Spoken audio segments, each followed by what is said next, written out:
know how important this is. Church versus the state. When we're looking at Russia, it has a prime minister. You look at the Vatican, it's its own country. It has a pope. And that's how you have to look at it. Who can control you? Who's going to have the final say over you? And that's going to be the courts. The courts is a form of a church. That's why the judge is wearing a robe, a morning robe. He's wearing the same robe as the pope. When you look at the law, it comes down from canon law. Canon law, the Vatican. So canon law is the law of the judges. Just look this up. This is how it started turning my wheels. How is it that the judge has to listen to canon law? Because they're under the church. Everything's ecclesiastical. That's why it's church versus state. Churches can do a lot of creepy things and not get in trouble because they have their own jurisdiction. They have their own type of countries. They're their own private organizations. They have their own private contracts. They have their own private covenants with God. The power of satsanga is so strong, it just makes you sat. Please understand, whatever you remember, whatever you hear becomes part of you, even if you try to avoid. That is why Ramakrishna again and again says, during that spiritual growth time, don't try to have the heroism of going and attacking or spending time with negative people and trying to justify, trying to fight with them and change their opinion. Don't do. Just don't listen. That is the best way.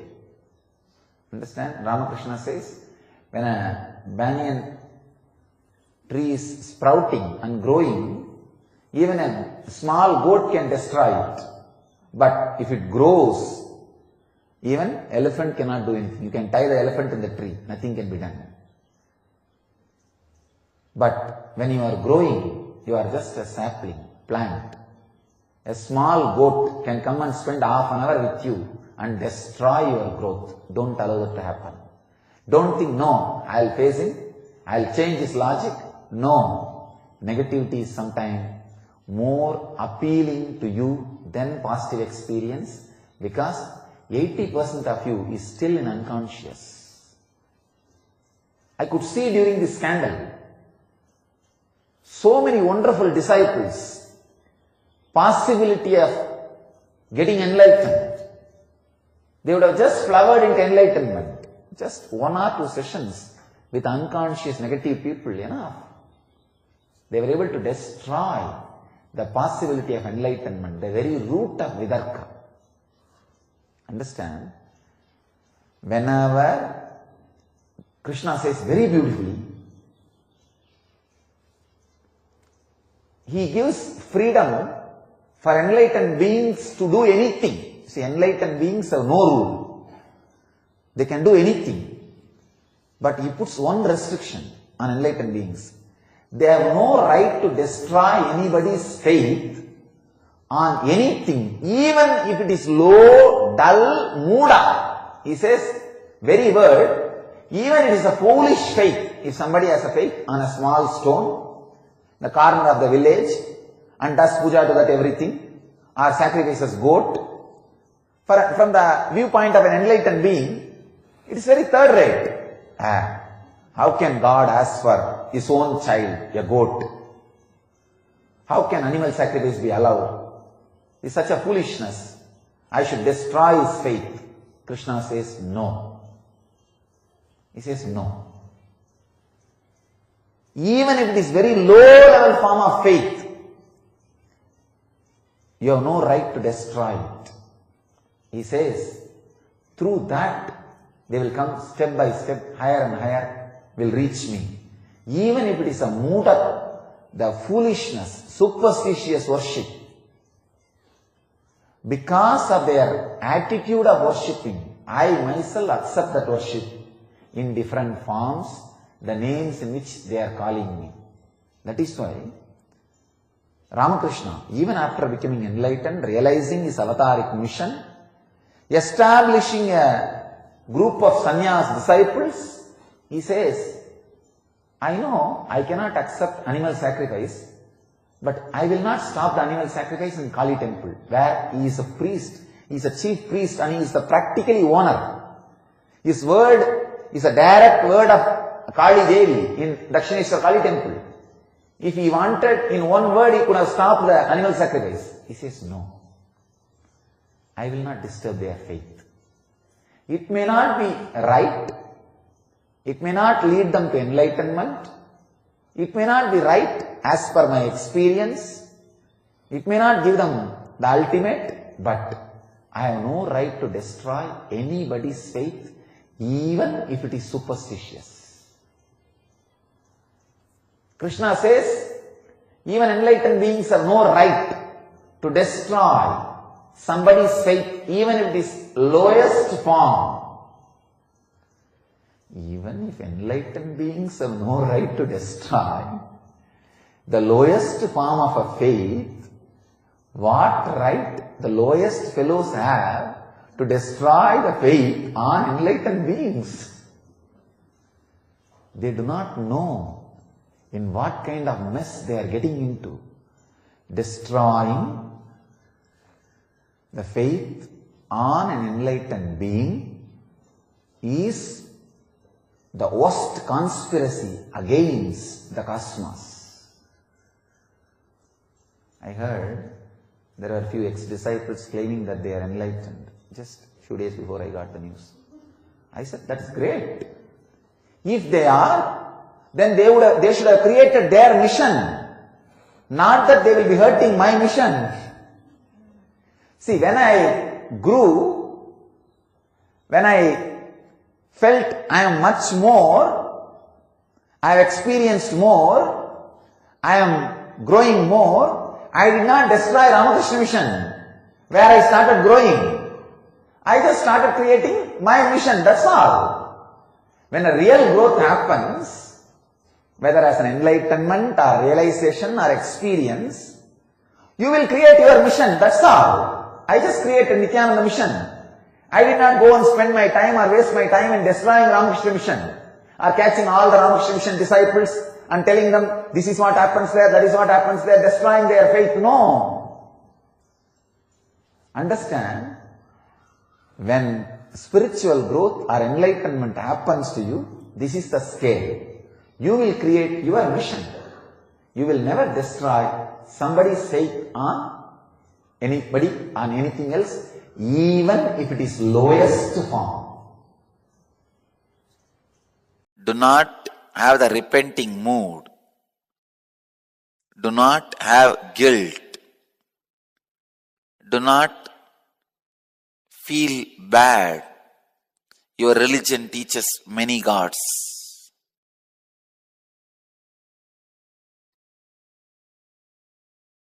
I tell you, in Hindu tradition, there is some unique concept called Ishta Devata. You can create your own, customize it, tailor it. The concept of Ishta Devata. There are millions and millions of gods. If you are not satisfied, happy with any of them, create your own. So the concept of Ishta Devata, you make your own. Because Bhagavan says very clearly, whoever calls me in whatever form, whoever approaches me in whatever way, I am there for them. Western influenced mind feels perturbed, little disturbed to see pantheon of gods. Why do you want to merge all of them into one?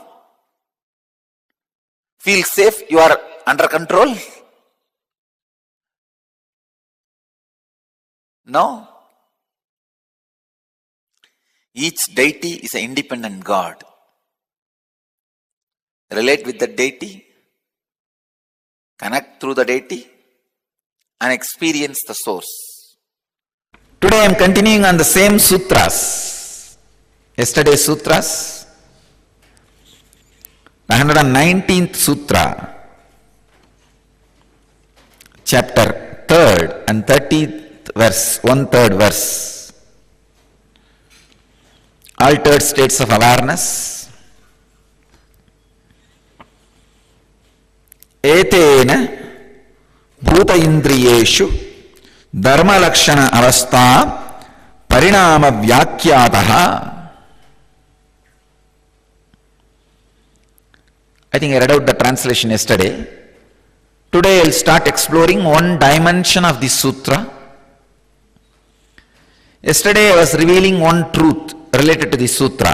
One, when you expand your understanding about the different states of awareness, your fear, greed, joy, everything changes. Naturally, many of the problems which you think as problem disappears. When the awareness is too clouded, too narrow, it sees even a mustard seed as mountain. Please understand. I'll define enlightenment. Enlightenment means having expanded complete understanding about the cosmos continuously, an ability to maintain that understanding in your muscle memory and bio memory continuously. That's all. I'll give you one example. If you sit and watch some movie which is related to space, where they explain in a very detailed and in a very interesting way sun, moon, other stars, other galaxies, the whole cosmos, you see that kind of a movie, especially if you see in IMAX theater, for 3 hours, you are completely transported to a different space. Suddenly, when you come back and understand, oh, you are coming back to the planet Earth, and your continent, your country, and your state, your city, your village, finally, the compound where you are staying. You will feel, oh God, such a huge universe. What are we? Small dust and ants, human beings, we are fighting for such silly things. I always used to feel whenever I land in a flight, when you are there, the whole universe, the whole cosmos is there. By the time the flight lands into the compound wall of the airport, you know this useless, idiotic system of the state, country, politics, ownership, land. When the aircraft is landing inside the compound, when the compound wall of the airport is growing and growing around you, you just know, God.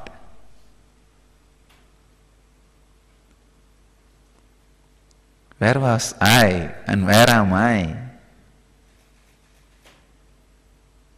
That is exactly I feel whenever I open my eyes.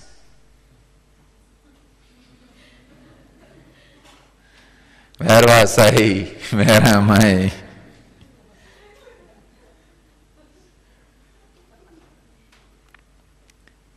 All happens in you is just desha. See, Patanjali here uses the word, very beautiful word.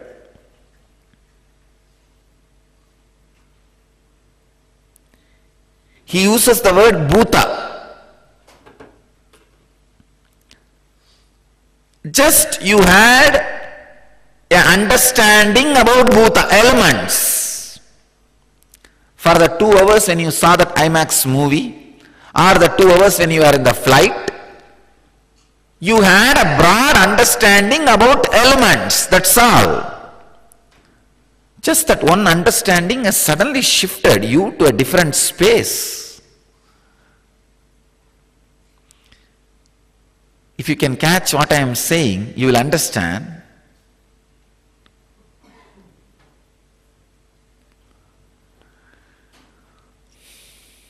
To us, if you see some movie related to space,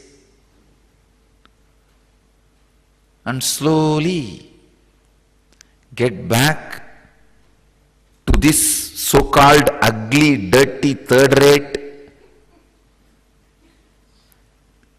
abused reality. That is the truth.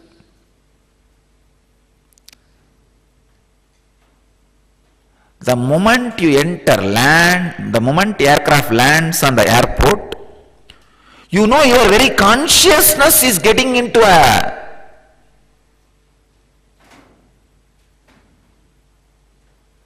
kind of an ideological prison.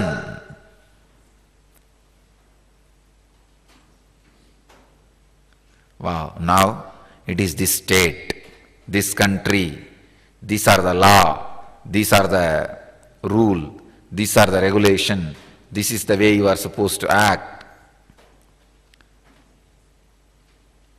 Poor human beings.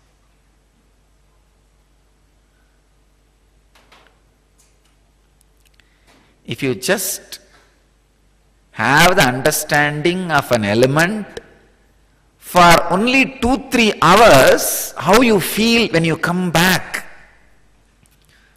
to this foolishness. Oh God, how nice it will be if I stay there itself. I am giving you one example. I have seen when the flight is high in the sky, whole thing looks like a small dust and you don't bother who is Prime Minister, who is President, who is Chief Minister, who is Governor, who is police, who is lawyer, who is judge. The moment you land,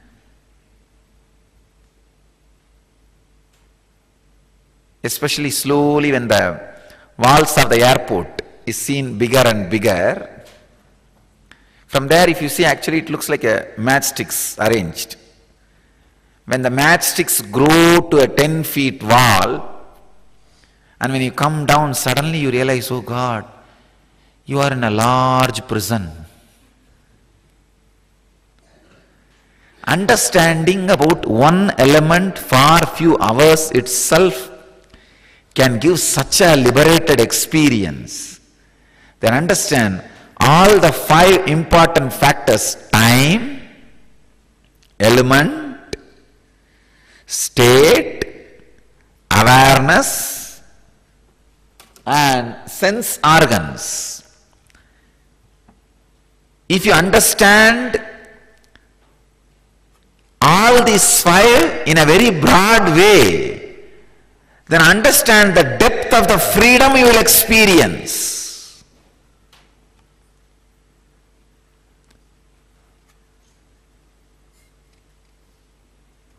A man who never accepts any meditation technique or any ideology related to surrendering or practice, J. Krishnamurti, even he accepts sitting with everyday sunrise and sunset. That is only ritual he promoted his whole life.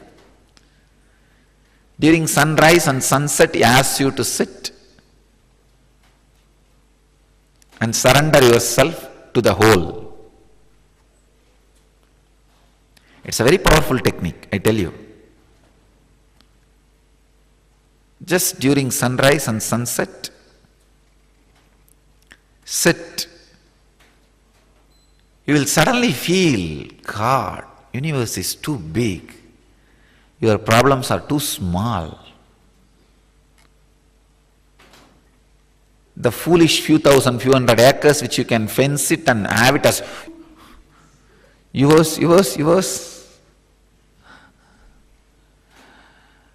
And the dirty, foolish things for which you are wasting your whole life is nothing but small pebbles lying around here and there.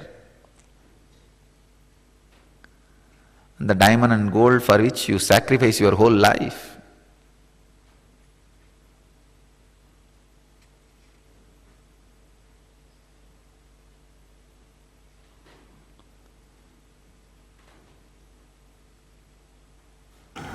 Now, the Hawaiians' philosophy of life is that at birth, each of us is given a bowl, and in this bowl is what they call the true light.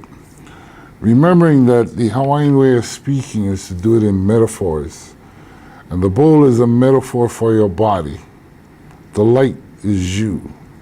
The mountain that we are all climbing is life. Now, in this concept, what we are supposed to do on this earth in this life is nurture this light that is in the bowl. In nurturing the light, you cause your light to grow, and once you have gotten your light to grow to its fullest, you will have gained all knowledge. You will be able to fly with the birds, swim with the sharks. They also say that each and every one of us is climbing the same mountain. And as we each walk our path to get to the top of the mountain, whenever you develop negative thoughts or deeds such as anger, jealousy, or hatred, or fear, you're actually stopping on your trail. You're bending down, picking up a stone, and putting it in your bowl. If you do enough stops, you end up with a bowl full of stones. And you, like your bowl, you become a stone. You will not grow or gain any more knowledge. If at any time you wish to change, they tell you that it's really very simple. All you've got to do is turn that bowl upside down, allow the stones to fall. When you right side up the bowl, the light will be there. Begin to nurture the light. As you continue on your journey to reach the top of the mountain, what you will come to realize and understand is that you do not understand the person next to you. So whenever you sit down to discuss important subjects, opinions are going to be 180 degrees from each other. And what that means is you're right, person next to you is right, everyone is right. For opinions come from the path that we walk as we try to reach the top of the mountain. And once you've reached the top of the mountain, where you're able to walk the perimeter of the mountain, looking down on each and every trail that leads up to the top of the mountain, only then and then alone will you be able to understand the person next to you as well as the rest of the people.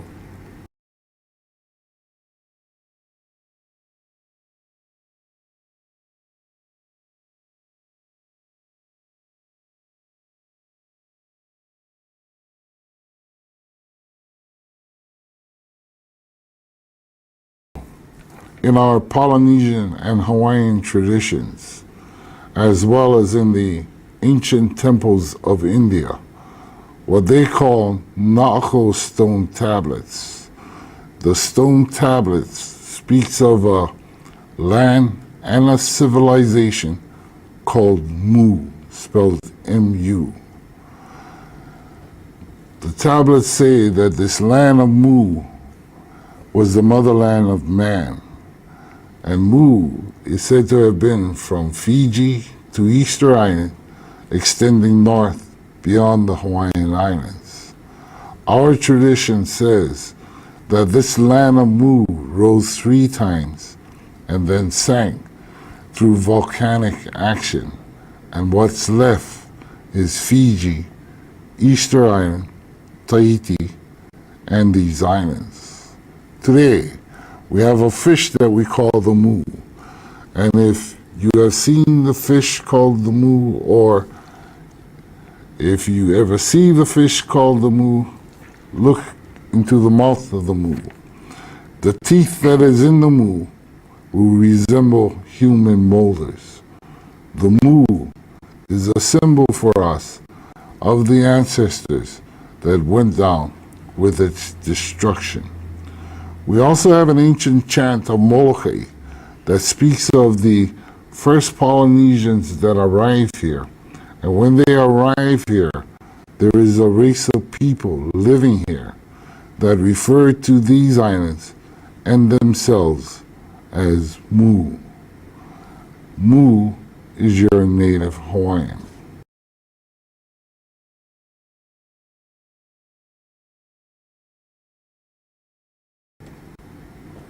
Now, there is a chant of Molokai that speaks of a kahuna by the name of Pa'au. Pa'au is from Tahiti, and the people of Hawaii knows he's from Tahiti because of his physical structure. He's much bigger than they are. He also wears white, and white in our culture is a sacred color. Very few people qualify to wear white, for white is the color of Akua, or your higher self. The chant says that Pa'au is here in the Hawaiian Islands, traveling from island to island, gathering information about each of the islands, information such as the most fertile soils on the island, type of crops that are grown in these soils, source of fresh water, best fishing grounds, type of fishes that are caught, safe harbors. When Pa'au has gathered up all this information about each of the islands, according to this chant, he disappears for several months. It is the island of Lanai, which is south of us, that wakes up one morning and looking south on the horizon, they see the horizon red. It is Pa'au returning to Hawaii, this time with an army from Tahiti. And they also know that Pa'au is from Tahiti because he has 2 bodyguards with him, which indicate that he's from a warrior society. The Hawaiians, they were not a religious agricultural society. They were a spiritual agricultural society. They did not worship the so-called deities that the Hawaiians speak of today. This is all brought in by Pa'au and the Tahitians.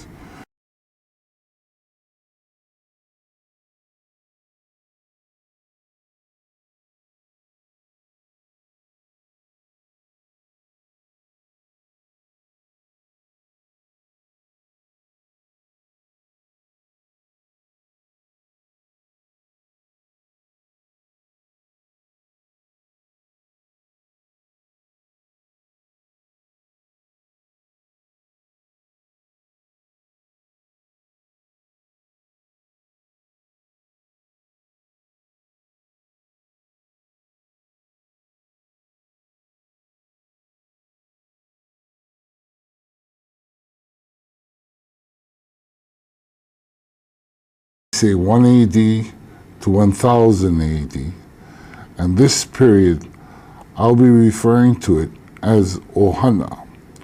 Ohana translates to mean immediate family, immediate family. First set of parents, there, children's children's children, and so on down. Within the Ohana, we have the Ohanalaha, or the extended family, or brothers and sisters to the first set of parents, their children's children's children, and so on down. And this is your true Hawaiian culture, and this is what the island of Molokai is all about.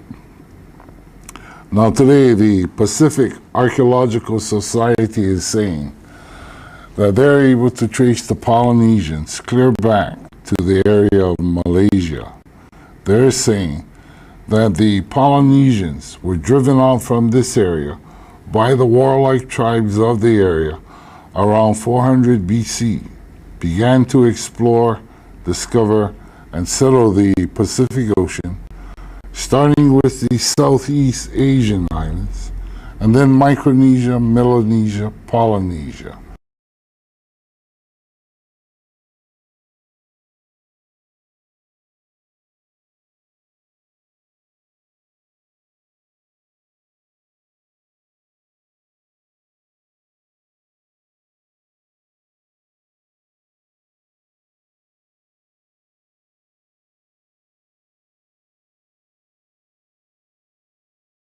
They begin to invade the islands of Lanai, Maui, and Hawaii, and the native Hawaiians on these islands, in fleeing their island, heading for the island of Kauai in safety, stops here, warns the Ohana, or the people of Molokai, as to what's happening on their island.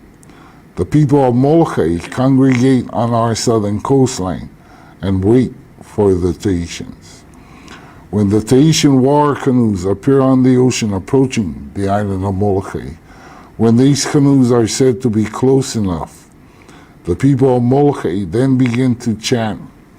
As the canoes get closer, the chanting gets louder. When the Tahitians themselves are said to be close enough, they stand up in their canoes, they throw their spears, but all of the spears fall short. When they beach the canoes, they jump out, they attack the people of Molokai, and what they find, according to the chant, is an invisible wall between them and the people of Molokai. They find themselves choking, gasping for air.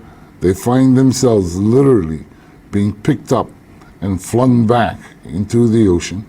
They become afraid of the island and the people of Molokai, climb back into their canoes, and continue on for the islands of Oahu and Kauai. Now the Tahitians gave this island a nickname, and this is the only island that had a nickname during that period.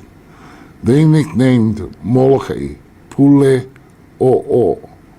Pule is a prayer or to pray. O'o is the maturing or ripening of a fruit. So Puli'o'o translates to mean ripening prayers or powerful prayers. Having conquered all the other islands so quickly and so easily, they jokingly nicknamed the native Hawaiian Mana Hune Hawaiian. Ali'i is the king, the queen, the monarchy, or the warrior society. And this is what all the other islands are about. There's more information about this period and the fact that America is a strong nation. It is your warrior society. But this is not Hawaiian. This is Tahitian. For the Tahitians invade Hawaii around 1250 AD, conquer all the islands except for this island. They were frightened off by the people and what we call kahunas today.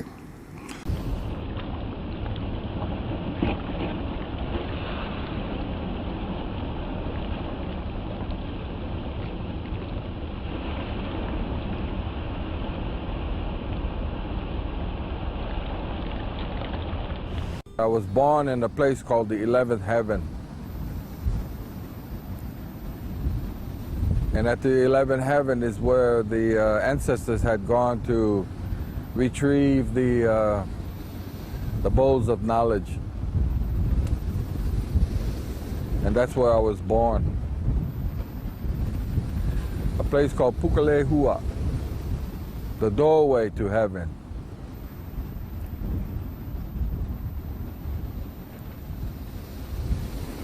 Also, the ancestors talked about who I am. And that where we come from is a place called Makuahau Papa Nui. And Makuahau Papa Nui is what some people in Africa know as Sirius.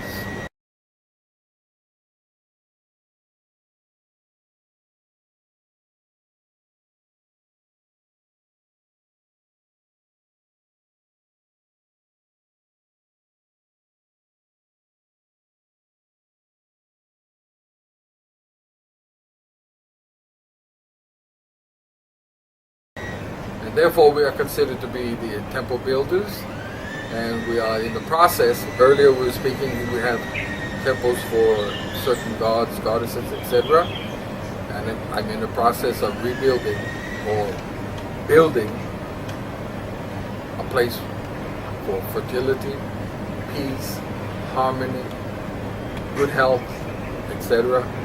And this is to take place soon. And when this is created, As his ancestor had once told me,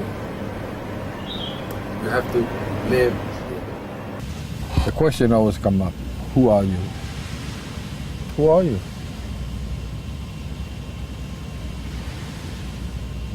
When you discover who you are, the process begins.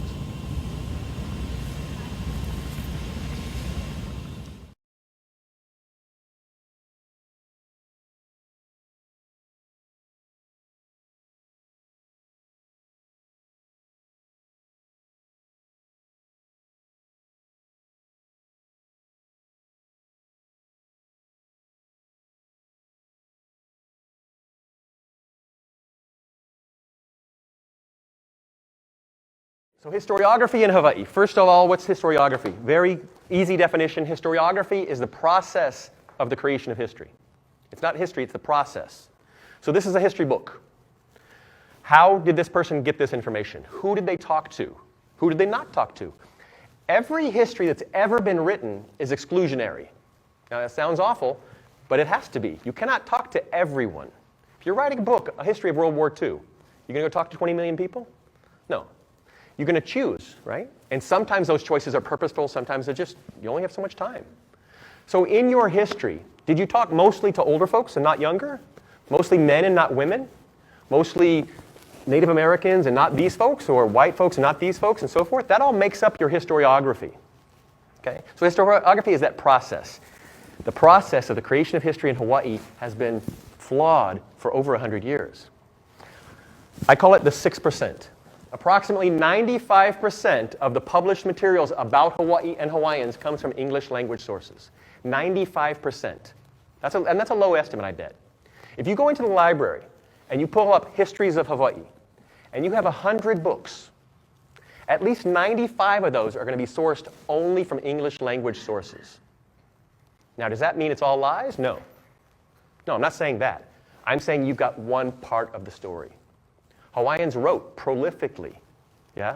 100,000 pages of Hawaiian language newspapers, tens of thousands of government documents in Hawaiian, correspondences, legal documents, everything. But we haven't read those. So we've gotten the story from the ship captains, the missionary sons, and so forth. Again, not that that's wrong, but it's a tiny view. It's as if we saw a murder and there were 10 witnesses, and we went and took one person and pulled him aside and took the story and then wrote the report. There's 9 other witnesses, right? Hawaiians witnessed and took part in Hawaiian history, and they wrote about it. But we haven't listened to them yet until recently. So that's been one of our big problems. The 6% comes from Helen Chapin, who wrote quite a bit about Hawaiian newspapers and so forth, and she wrote that about 6% of the population was English-speaking at the time, or only English-speaking at the time of the overthrow. So you're talking about 94% of the voice that's elided. Yahweh means you.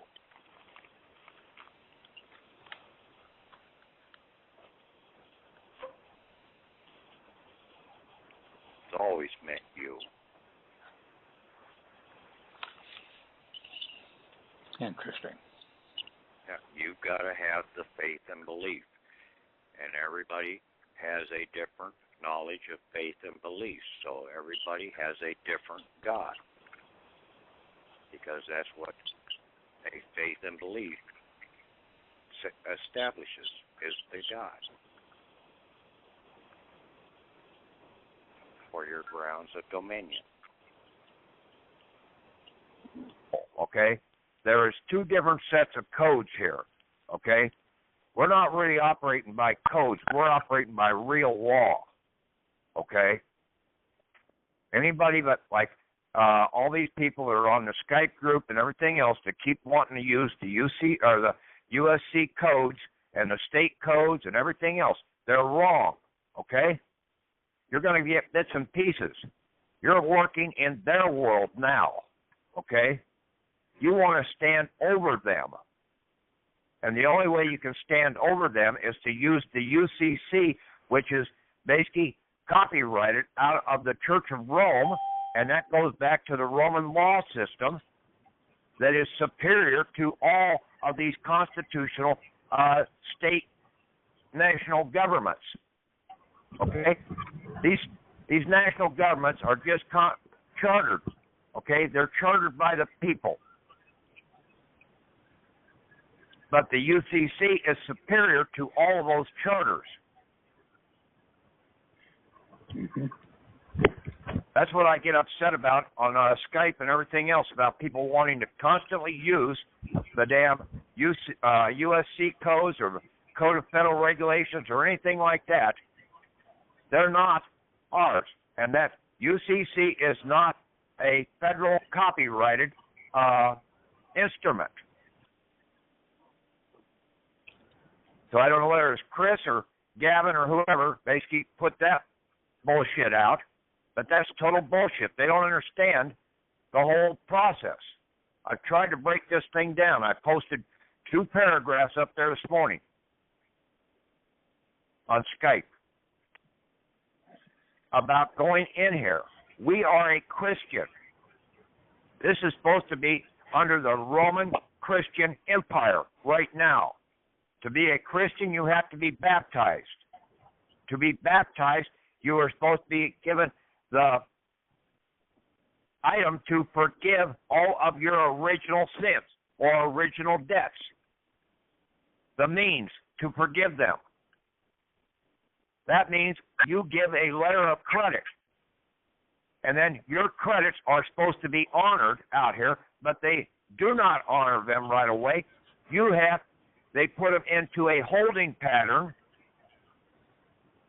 as a fraudulent assignee. Okay, you're the assignor. You assign the credits, but you assign them to another fictional person in your name. Now you've got to release those credits over to them to set off the bill. That's all there is to it. Stop arguing. Stop fighting all this bullshit. All these people that want to go out here and use a frat or whatever and claim the remedy's there, and the only other word the guy knows is fuck.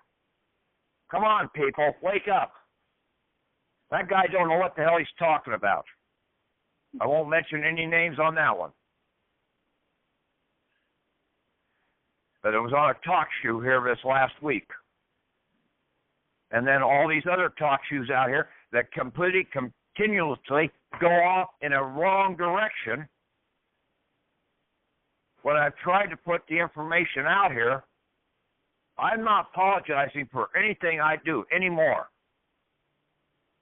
I don't have to kiss anybody's ass anymore. Okay? I sent a letter in to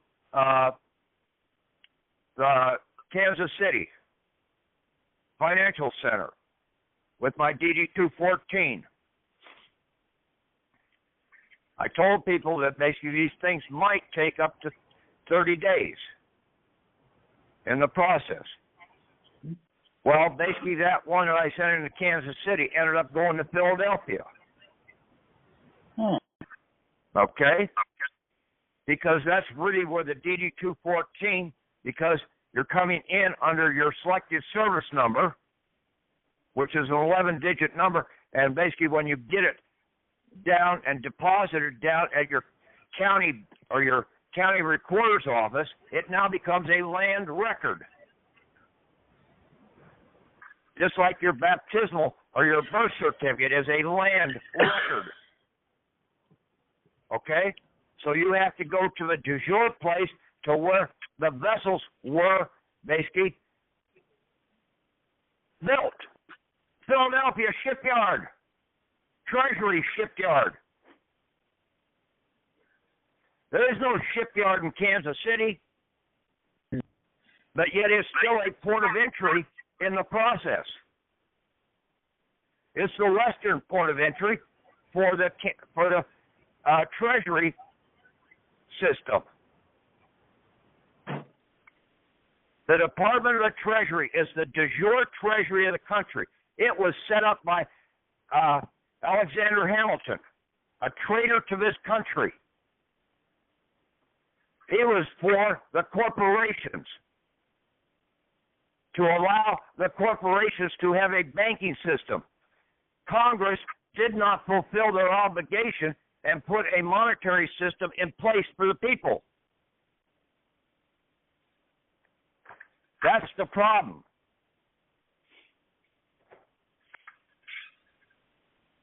So they set up this de facto Department of the Treasury. Now, this place in Kansas City and the one in Philadelphia, these are under a bureau. A bureau is tied to the de jure, the Treasury Department. And the FBI is set up as a federal bureau of investigation. Their prime investigation they do is for banking. But they are a bureau, and they are a bureau under the Justice Department, not the Department of Justice, which is the de facto agency out here.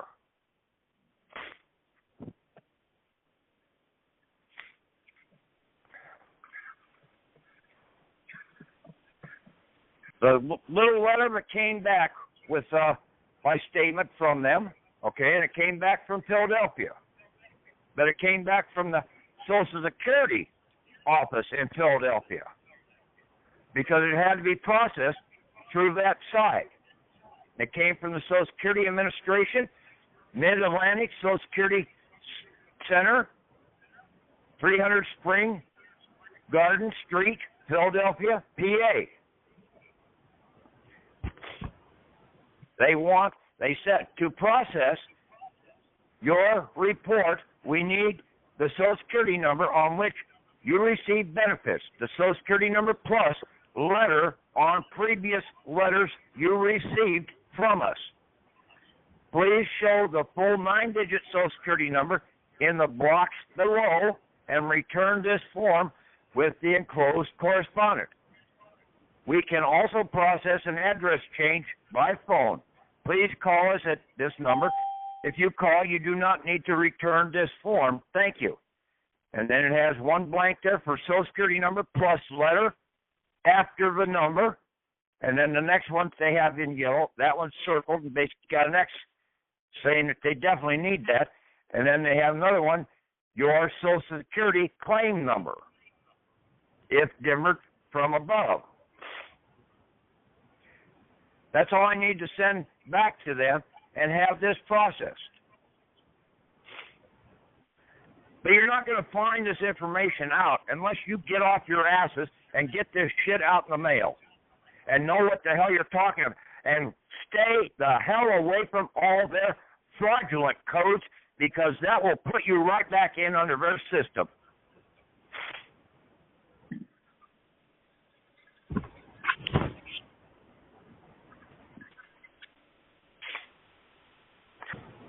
You have to know that basically this, what I put up there on the Skype group, okay, and I don't know whether Tom posted it onto the other sites or not. I have it as a document. But I will post it. Okay. We're coming in under the 14th Amendment also, okay? All of these fraudulent de facto government organizations and even the states organizations, they are operating in violation of Section 3 of the 14th Amendment.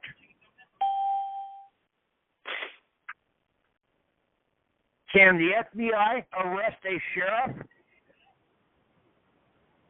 Yeah. You're damn well they can, because basically if the sheriff is out there operating in a banking scenario, they can arrest him. What'd they go after Al Capone for? It wasn't for running alcohol or any of that other shit. It was for banking violations.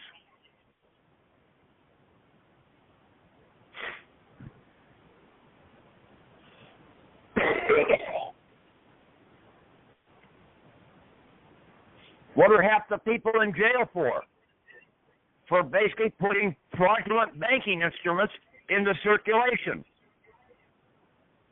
Trying to write bonds and different things. Trying to operate in their system when they shouldn't be operating in their system. You've issued letters of credit by your signature and your signature alone. All you have to do now is release the credits because they're being held in a fraudulent assignment account. They did not want to take the credits directly from you and set off the bill because they would not make a profit off of it if they did that.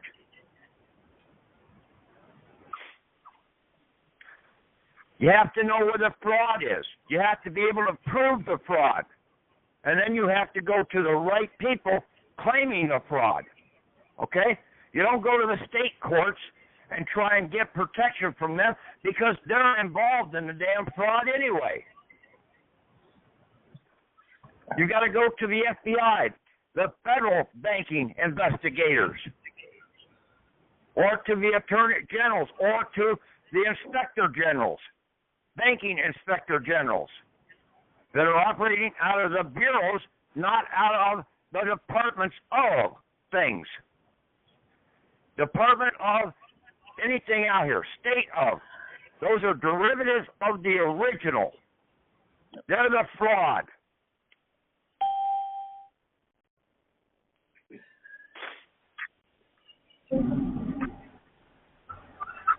I've tried to have my door open to all these so-called gurus out here that are out here charging money to try and think that they're helping people, and they're just fleecing you just as much as anybody else. Okay? They're frauds. And they will get you into a scenario of you're either going to lose the thing, like a lot of people have lost their mortgages, cases that they went in and tried to argue these items that these people are putting out. But when you go in and you release the credits, you can get this all back. You can turn around and put in that document. Read Section 8 of the UCC system out there. Your remedies are right there if they've taken your house from you.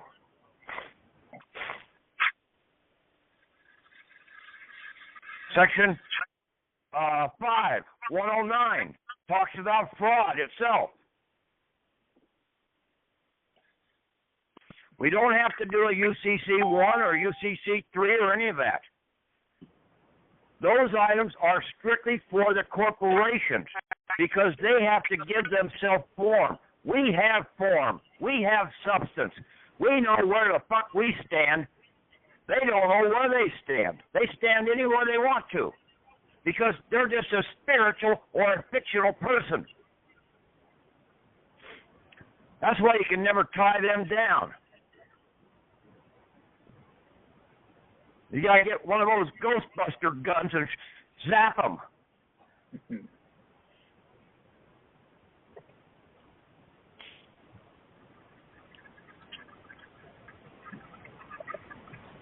I could care less whether anybody continues to listen to me or not. It's your choice. You have the free will to do what you want to. I only tried to put the word out the way I saw it and the way I totally believe and have faith in the system out here. We were told to have faith and belief. But most people don't have faith in anything out here, and they don't have belief in anything, and they can't read anything either. And then they don't want to help their neighbor one bit.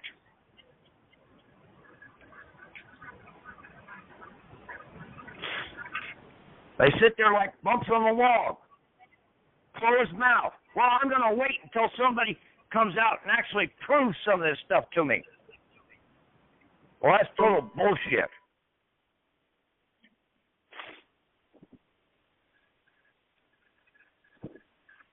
Until you people really wake up and basically condone anything about that damn Judge Ninu or whatever the hell he is operating out of Hong Kong. He's a total fraud. I said this for years. I told Tim Turner this, that basically if anybody out there is charging for a seminar or charging in that regards for something, And then also, if the other party is trying to demand a copy of your birth certificate or some instrument in that regard, stay the hell away from them.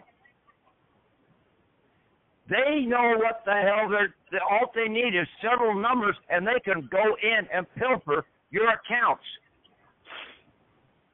And you'll never be the wiser. All thinking that you're going to get a quick settlement in the process. There can't be anything quicker than you going in and releasing the credits.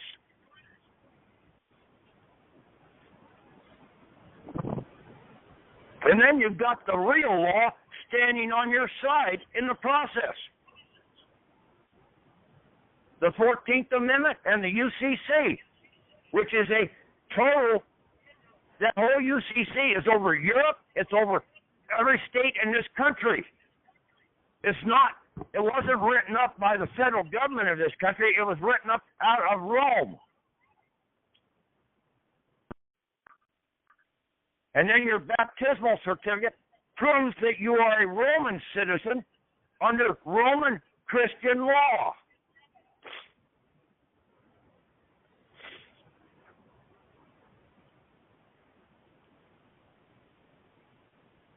I don't know how more powerful you can get than that.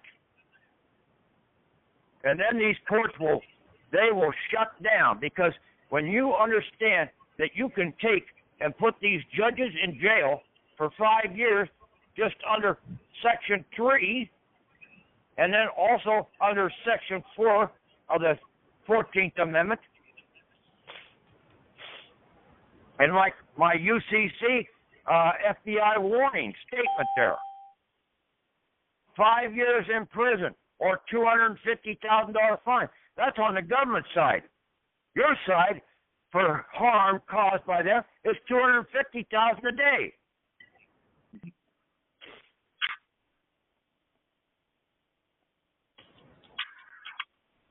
You people have to stop becoming chicken shits out here and get off your duffs and do something. And when you hear these talk shoes, these other people that are putting out this bump information, open your damn mouth and tell them they're full of bullshit.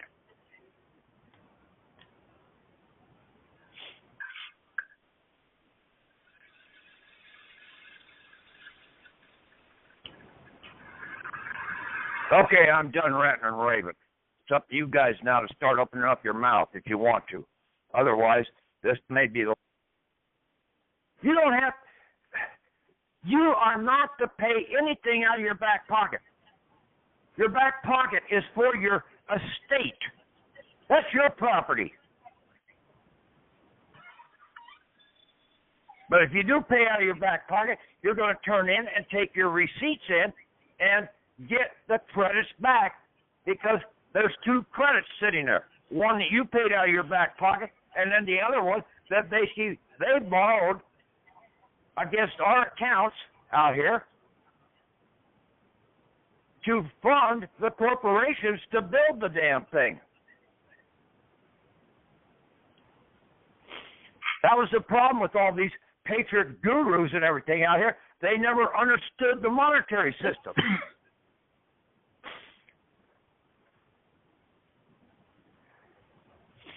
And anybody that claims to be a judge, even that one up in Alaska, that female up there, or that Judge Naidu over there in Hong Kong, you never trust anybody that claims the title of judge or has ever had a bar card. They're born liars. They're barred from telling the truth, period.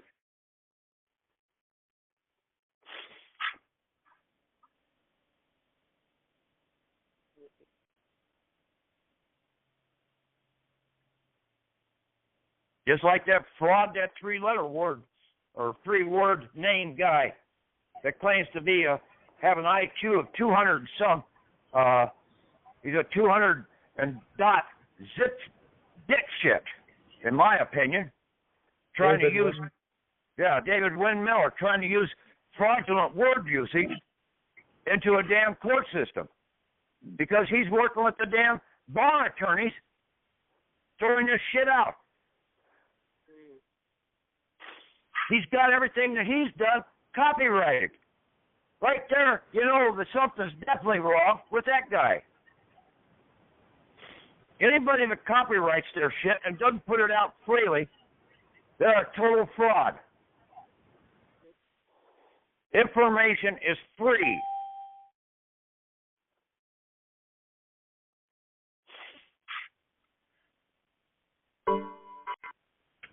You people are the ones that have to understand this, and then you have to start standing up to some of these other people out here that are putting all this bum shit out. I've tried to do it, but basically they ain't going to hear me anymore.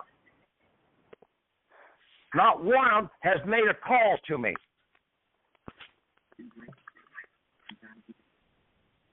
And I've had basically my phone number out there for shit.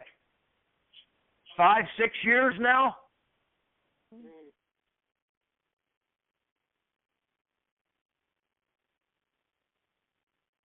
I've had an open invitation to them over that time frame. But when they hear what I have to say, they don't want to have anything more to do with me because I'm going to be taking money out of their back pocket. Because they're out there to screw you people.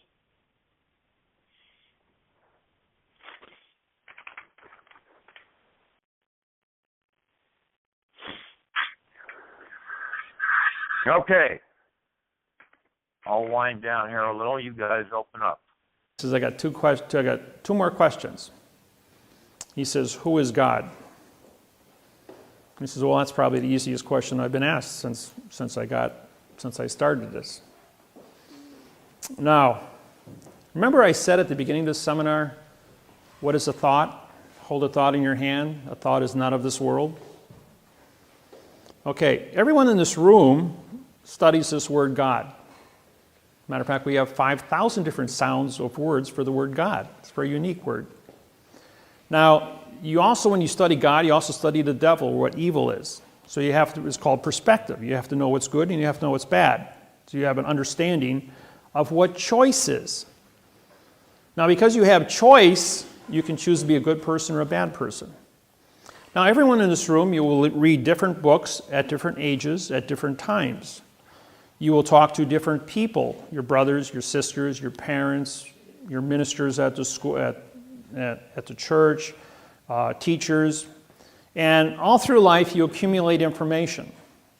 The end result is we all have 1,000 separate definitions that we have accumulated to answer one word.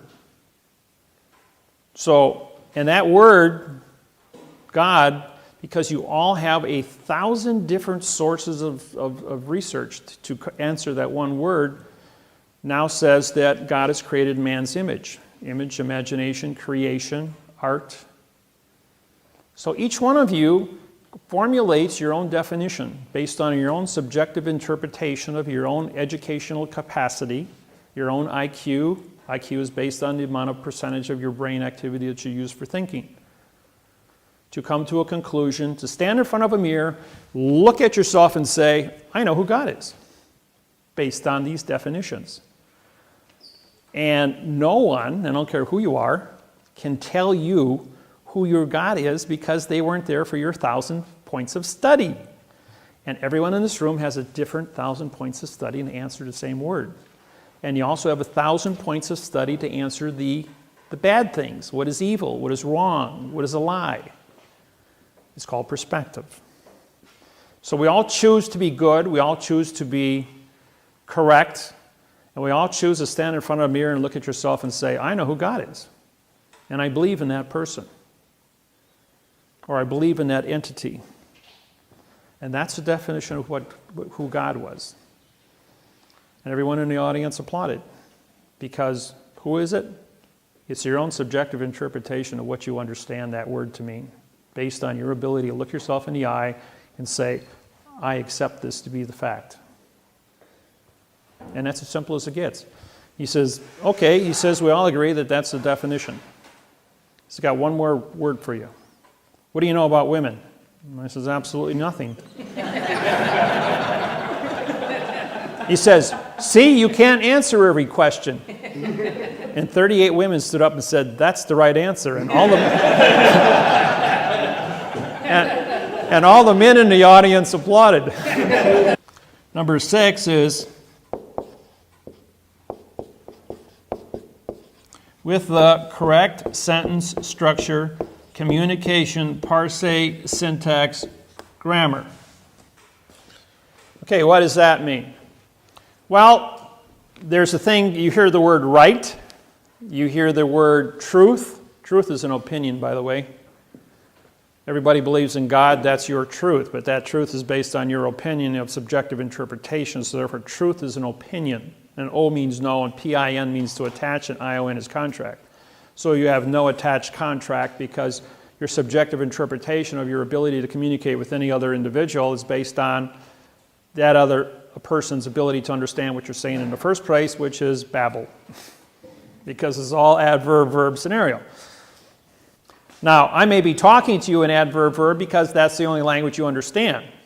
If I stood up here and talked to you and for this knowledge of this individual is with the claim of the correct parse syntax grammar, start using prepositional phrases, this would not jar well with your perception.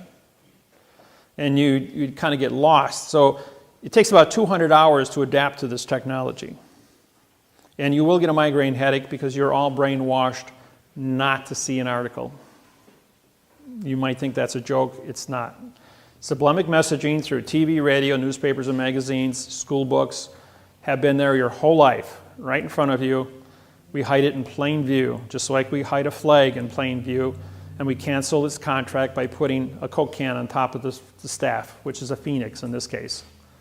If the wingtips are down, it's a phoenix. If they're up, it's an eagle, which is postal. So you can either be under postal guise or you can be under the Vatican guise. Either way, you're under somebody's guise, G-U-I-S-E. It's not a disguise, it's a guise, G-U-I-S-E. Dis meaning no guise. This means no, by the way. Swamiji once said, a couple of years ago in a satsang, he said, Sanatana Hindu Dharma is not, either it's not a religion at all, or it's 3 or 4 million different religions. You know, so we in the West like to be able to pigeonhole and conveniently categorize, and that's a function of ego.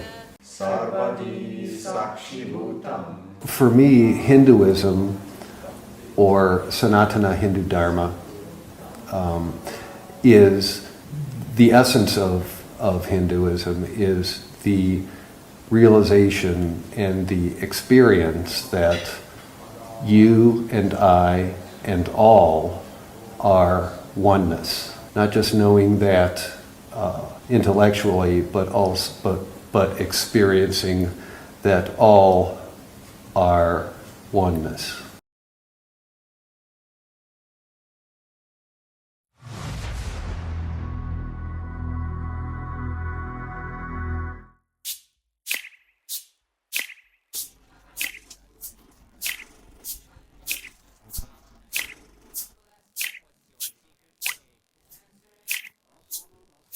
Welcome you all with my love and respects. Before entering into the sutras, I want all of you to just sit for a few seconds. Sit straight and just prepare yourself. Because this understanding about which I am going to talk gave me the courage to leave the home. Today's subject is Maya. Actually, many times, the young age I used to think I should leave the home, go around, live a sannyas life. Suddenly, one day, when I was reading one of the Shankara's work on this Maya, somehow the concept clicked. The word Maya cannot be translated into English. Thinking the lesser reality as the higher reality is what we call Maya. What you are seeing, you can't say this is illusion. No, this is not ultimate. your understanding this is ultimate is illusion. The moment the click happened, I was ready not only to leave the house, decided to live like a Shankara. In the Vedic tradition, anybody wants to become enlightened has to leave their home. They have to become homeless. It is a basic condition for enlightenment. You can't be in your hometown. You have to start wandering, studying, because to enter into the ultimate truth, you need to have the courage to go behind wherever it leads. There is a beautiful sutra in Brahma Sutra, the first sutra of Brahma Sutra. It says, Atatu Brahma Jignasa. Let us inquire into the reality. It says, only a courageous person who is ready to go behind wherever truth leads can enter into this science. In those days, we had a beautiful system. When somebody becomes enlightened, he will go around and sit with all other scholars, pandits, learned people, and he will open up his understanding. The other person will open up his understanding. Whoever can take the other person to the deeper level of understanding will follow him. That's all. That is why exploring the truth into the deeper and deeper level has been made as a compulsory basic value for anybody who wants to explore the reality, explore into the truth. What we need to understand from this story, courage to go behind the truth, wherever it leads. Even they are ready to gamble with their life, but they are ready for truth.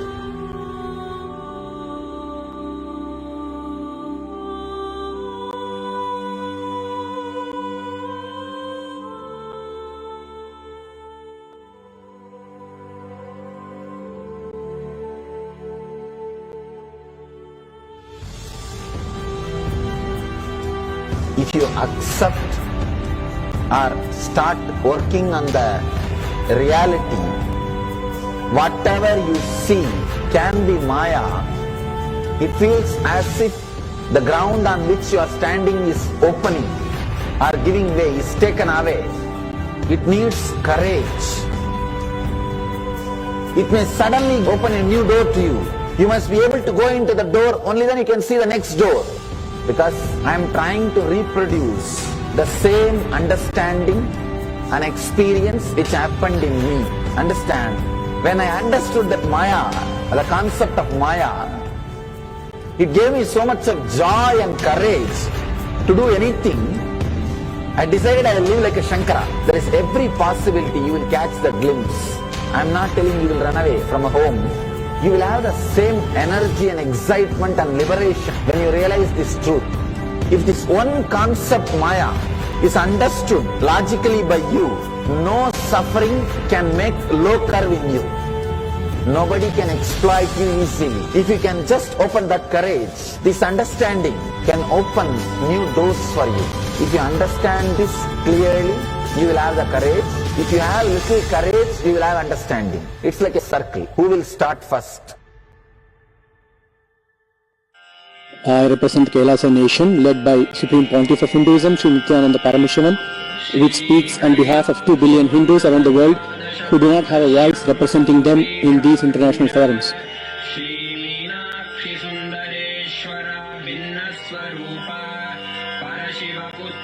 Alright, I'll start from my side first. I'll give the understanding. Let you add courage to it. Let's enter into the sutra.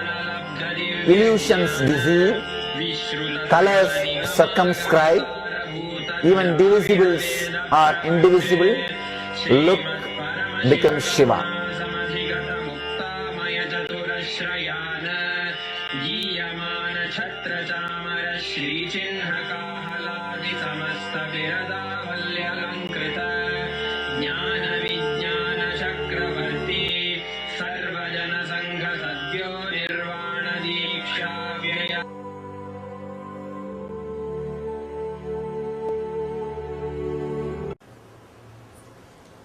Pushpam nana vidam tata amayadyair bhava pushpai archayet bhava kocharam. Now we are going to offer different pushpas, different flowers to the master.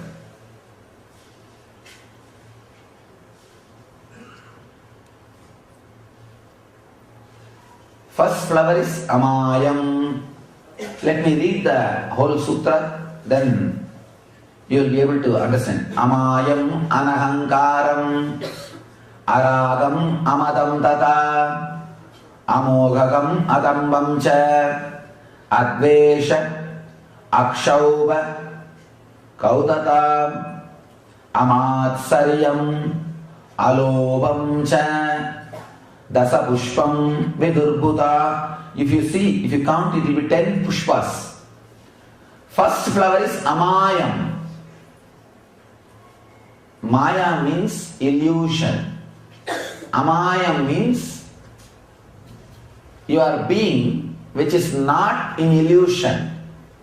If you are in illusion, you cannot do Guru Puja. Illusion means agitated mood, irritated mood. Why will you get irritated? Only if you are in illusion. Amayam means living completely with the reality.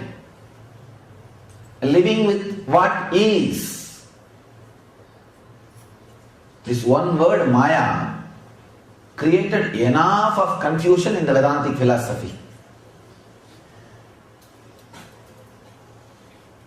Still we don't have exact translation of Maya. I can say millions and millions of Vedantic books are written on this one concept Maya. And they fight over the meaning of the Maya. The exact meaning of Maya is Ya Ma Cha Iti Maya, which is not there but which threatens as if it is there. That is Maya. Which is not there but which threatens as if it is there is Maya. A small example, in Sanskrit we call Rajju Sarpa Nyaya.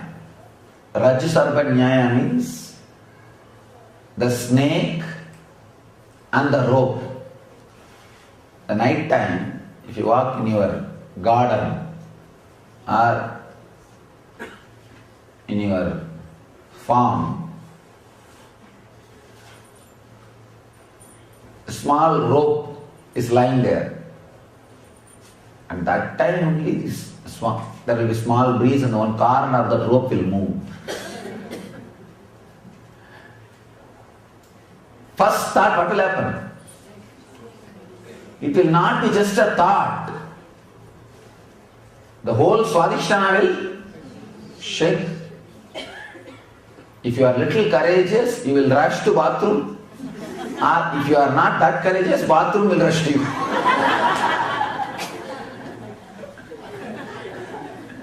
The whole Swadhisthana will be churned for 1 second.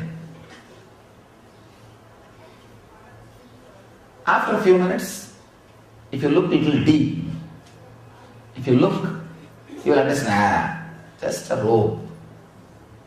Then, even then you will not touch. You will have a stick or something and touch with that and move it, you will walk. Why it appeared like a snake, then why suddenly it became again rope? Your fear engrams made that rope appear like a snake. When that fear settled down, again it became rope. The rope became snake just by your fear. When that fear came down, when that fear emotions got released, the rope became again rope. Fear engram and lust engram has got power to give life to the outer world memory. Understand? I am touching an important subject now. Fear engram and lust engram has got power to give life to the outer world, memories and thoughts. If your fear engram is given life, it is called Maya. If your lust engram is given power, it is called Raga. When we touch the Raga, I will talk on this. How the lust engrams becomes very powerful. Amayam, not being in illusion, is one of the important flower. You can't be in Maya. You can't be in illusion if you want to do Guru Puja. You don't even have to think this is a big goal. Morning when you start doing Guru Puja, decide, I will be in the non-illusion way of living. You don't even have a complete translation of the word Amaya. How will you translate? Because Maya means illusion. Even illusion word is not a complete translation of word Maya. You can only understand it as a concept. Just decide, I will be in Amaya state. A simple conscious decision is enough. I will be in Amaya state. Simply, universe has no choice other than following me.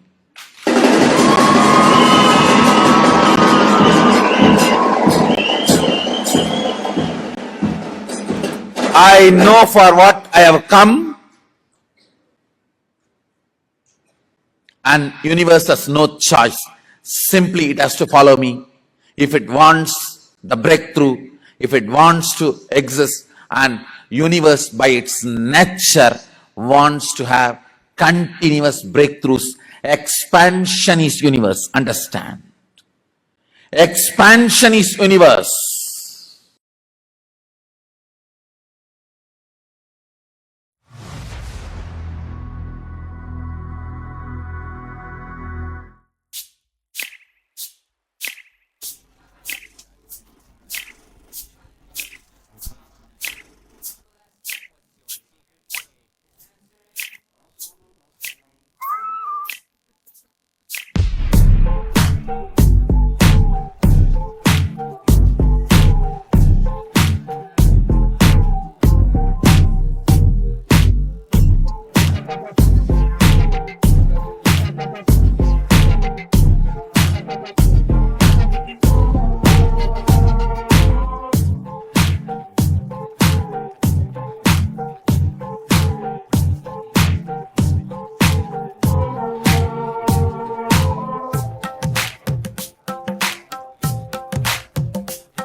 Power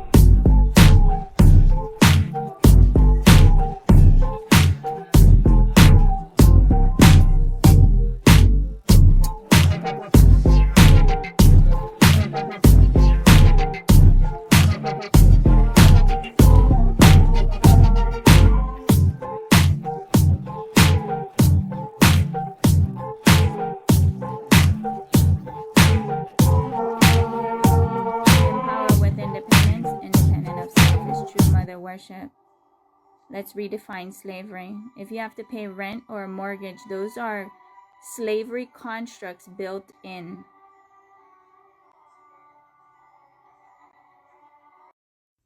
Aloha, Nityanandam. Is it intelligent to go into college debt slavery to pledge allegiance to the bar, British accredited Regency, British, which is conflict of interest to practice American law in America and American law in Hawaii Kingdom during occupation when the laws of war apply, and recognized by the UN and the state of Hawaii when the state prosecutor submitted the official UN docs in case number 3DCC-19-00000278. History is not past as it may seem. The Boston Tea Party is still raging on. I have been living food donation only, not for trade, empowered to do so due to my family's sacrifices and blessing me what they can so I can do investigative mediation work and extensive research. Being 100% Pono by not participating in American infrastructural vehicles of invasion such as 501c3s and banking, walking exclusively on the spiritual side. Now that I feel I am ready to take things to the next level legally, which requires unprecedented support, please consider being a flash mob gift giver, blessing me each step of the way, joining the Hukilau Legal Luau. Thank you. Aloha. Imua. Testimony. I have those testifying for agenda item number 1. We have Maluhia Mauna. If you'd like to please come up, please.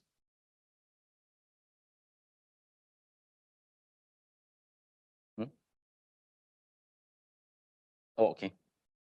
Yeah, and then could I also ask Wanda Leopoldino?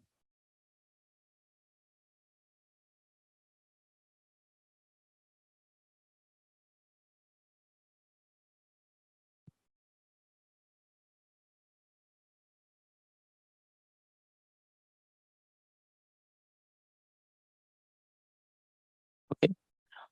Just to be clear, if you could press the button that has a little face on it, that'll turn on your mic, and then your mic will turn red. So if you please raise your right hand. Do you swear or affirm to tell the truth on this matter now before the Windward Planning Commission? Oh, you got to keep the mics on. The little face Yes. there. Yeah. Okay. I do. Thank you. Yes. Starting with Miss Mauna, if you could please. She needs to go for a medical issue, so I would like to give hers first. Okay.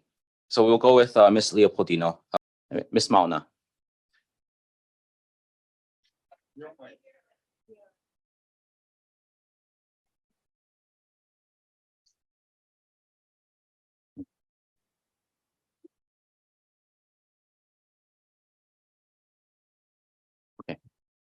Okay.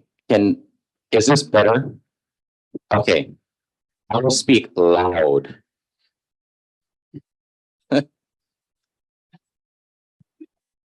Okay. So testifiers, if you could speak directly into the mic, it helps as well.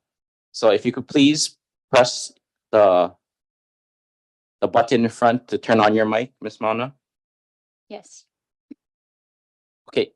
If you could please state your name and where you reside, you have 3 minutes. Maluhia Mana and Lani Kaula.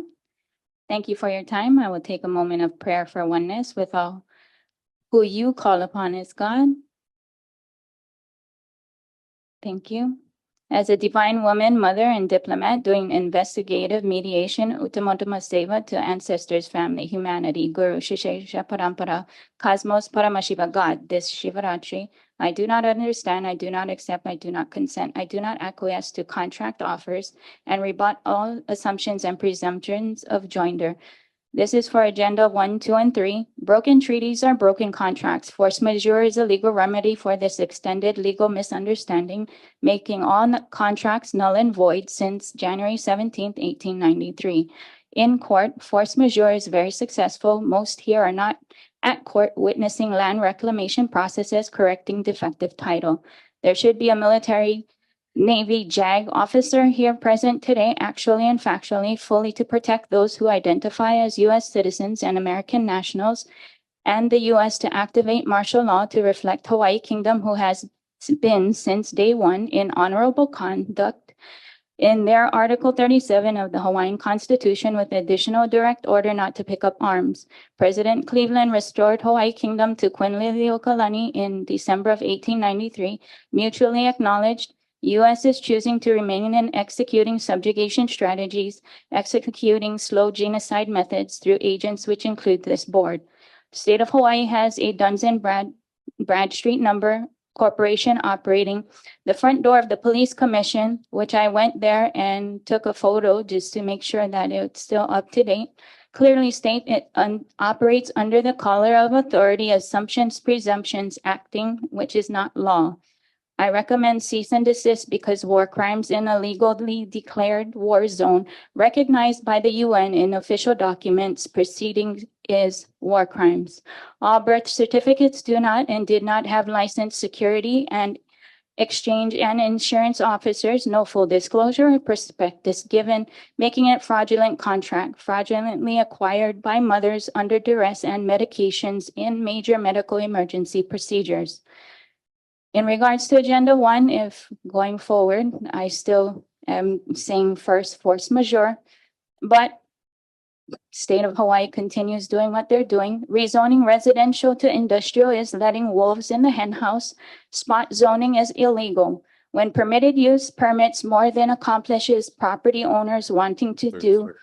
I found this out at the meeting with Susan Leloy on February 28, 11 a.m., which is recorded. With modern technology empowers all work from home and family business without financial freedom, there's no personal liberty. So zoning changes to residential is not necessary, especially with housing shortages. Continuing this de facto operation is documented war crimes. Thank you. Thank you for your testimony. I have Maluhia Mauna. Yeah, you're signed up for number 2, which is the AT&T mobility. Yes, on this this agenda item. So if you could please, do I have to swear her in again? Yeah, you're not sworn in, so you can just start your testimony, 3 minutes. Okay. But please state your name again for the record.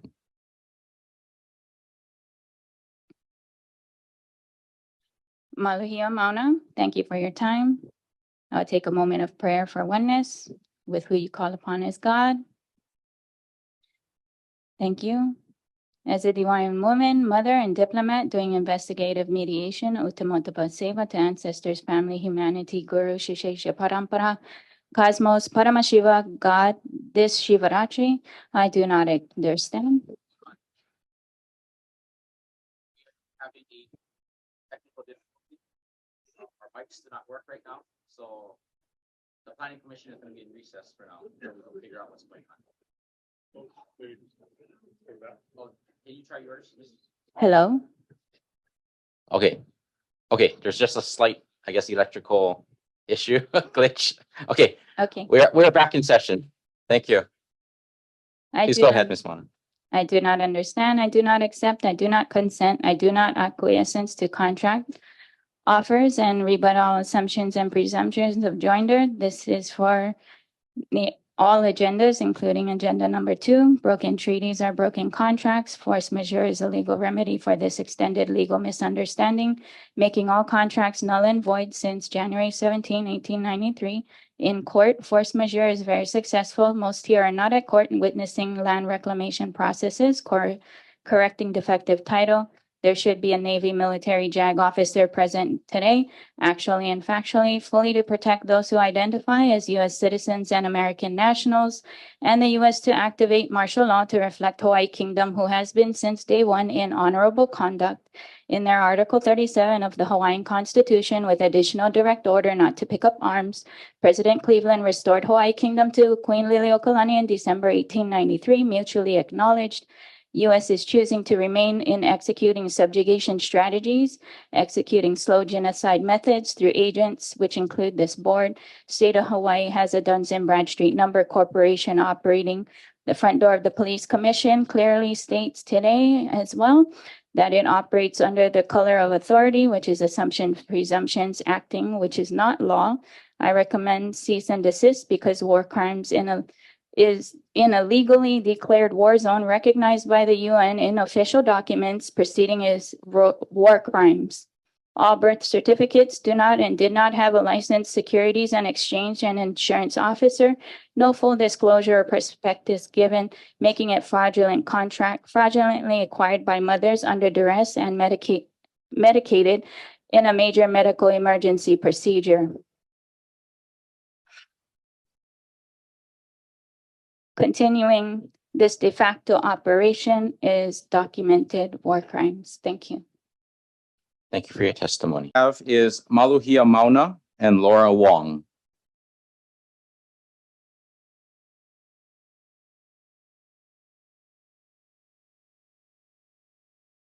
Ms. Mauna, you've already been sworn in, so I won't swear you in, but Ms. Wong, I'll have to swear you in. So if you could please raise your right hand.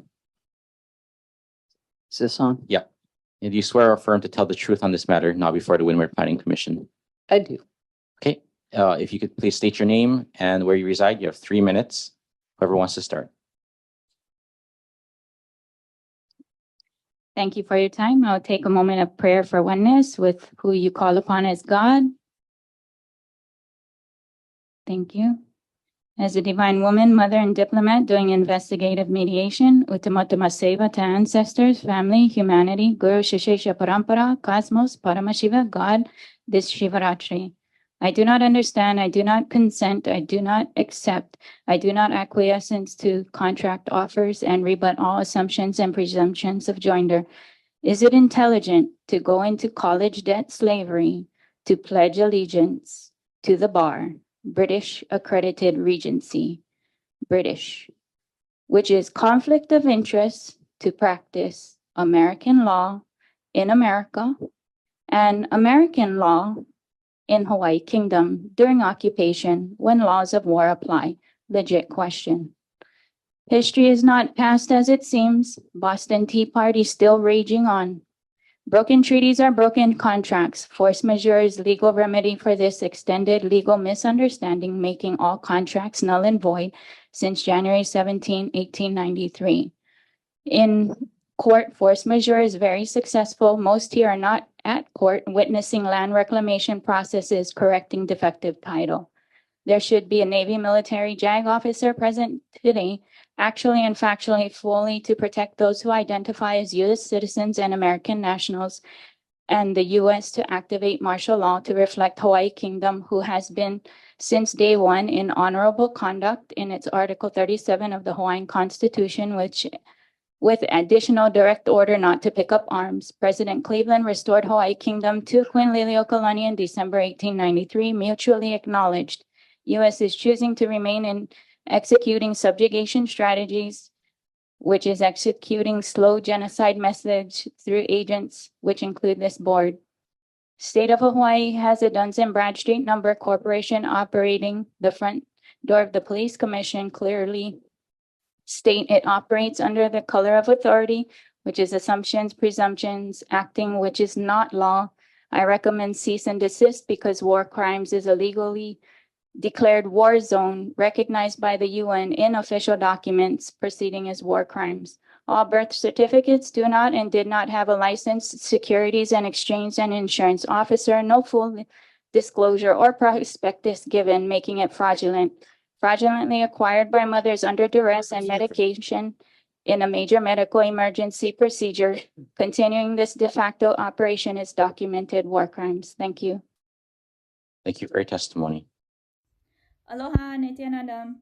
Is it intelligent to go into college debt slavery to pledge allegiance to the bar, British accredited Regency, British, which is conflict of interest to practice American law in America and American law in Hawaii Kingdom during occupation when the laws of war apply, and recognized by the UN and the state of Hawaii when the state prosecutor submitted the official UN docs in case number 3DCC-19-00000278.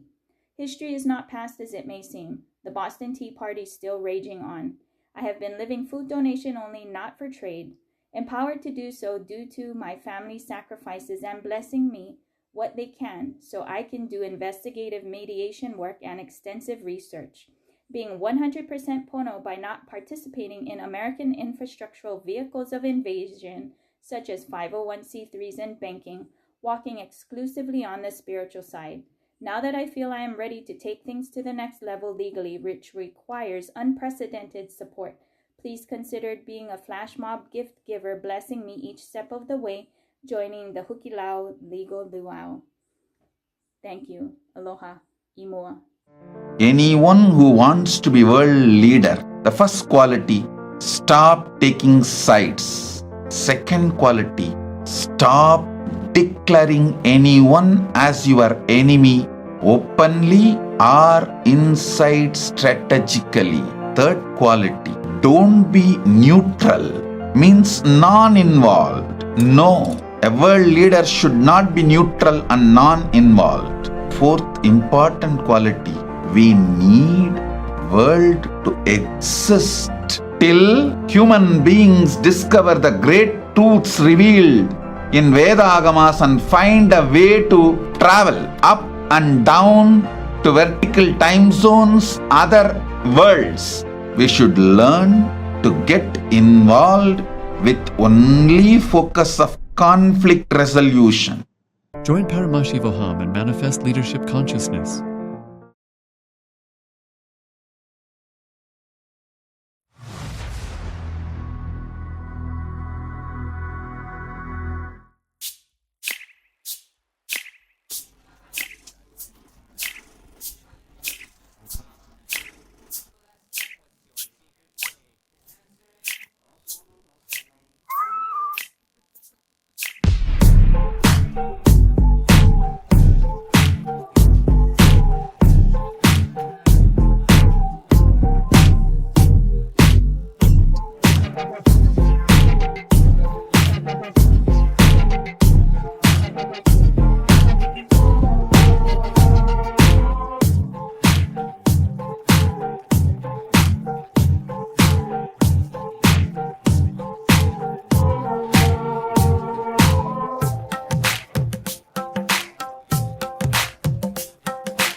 some time, many of us have wondered just who is jack shit. We find ourselves at a loss when someone says, "You don't know jack shit." Well, thanks to my genealogy efforts, you can now respond in an intellectual way. Jack Shit is the only son of Aw Shit. Aw Shit, the fertilizer magnate, married Oh Shit, the owner of Knee Deep in Shit. They had one son, Jack. In turn, Jack Shit married No Shit. The deeply religious couple produced 6 children: Holy Shit, Giva Shit, Full of Shit, Bullshit, and the twins, Deep Shit and Dip Shit. Against her parents' objections, Deep Shit married Dumb Shit, a high school dropout. After being married 15 years, Jack and No Shit divorced. No Shit later married Ted Sherlock. She wanted to keep her previous name. She was then known as No Shit Sherlock. Meanwhile, Dipshit married Loda Shit, and they produced a son with a rather nervous disposition named Chicken Shit. Bullshit, the prodigal son, left home to tour the world. He recently returned from Italy with his new Italian bride, Pizza Shit. Now when someone says, "You don't know jack shit," you can correct them. Same action by different people will have different karmic effect. Yes. It's reality. Because the action is not responsible for the karma. It is the thought current behind the action is responsible for karma. Understand cosmos as continuous audio recording but not video recording. This statement, this truth will clear tons of your questions about karma.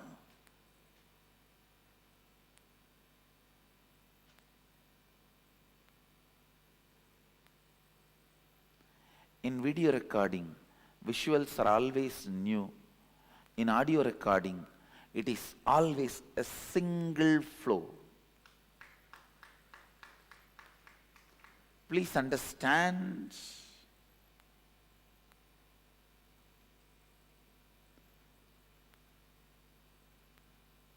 If your mind is audio recorded, don't ever think it will be a long hours together material. No, it will not be more than 5 statements, 24 hours.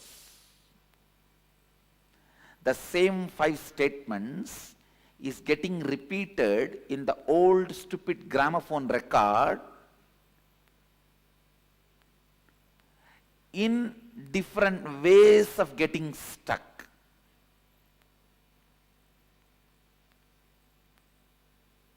Just this one statement. I ate and like kaka biryani.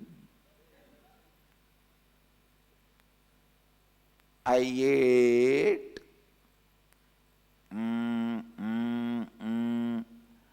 and like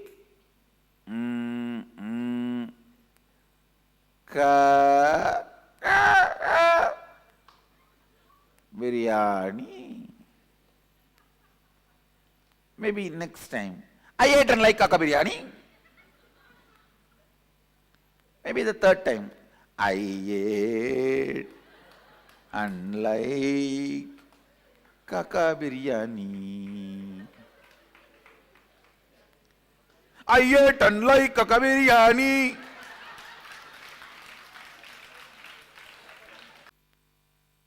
If something logically suits you so much, you understand it so much, you just know the solution is around the corner. But again and again, you are back to square one, stuck. Means it may be a very good brain candy, but not completion. You are having only kakka biryani.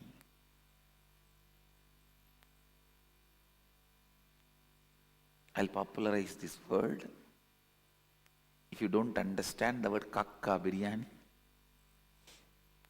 means biryani of crow.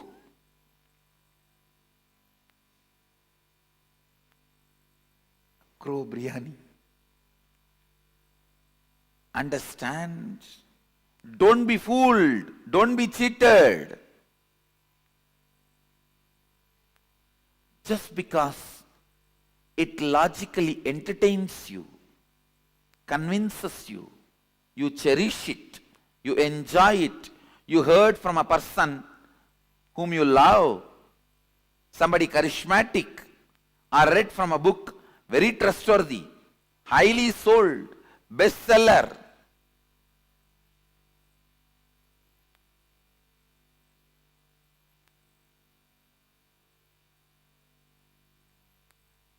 Is bestseller. That doesn't mean best. Understand? Best selling is different from being best. I'm not saying these two does not meet each other. I'm only warning you, just because one, don't expect the other one also. Just because something is best selling, don't expect it is best. Listen. You might have read from a bestseller the thought trend and cherishing, highly entertaining. Please listen. Please listen. If that thought current is not giving you breakthrough, if it is not giving you constant breakthrough, it's only karma. Please understand, including my teachings, only if it gives you breakthrough, it is completion. Decide to throw the net out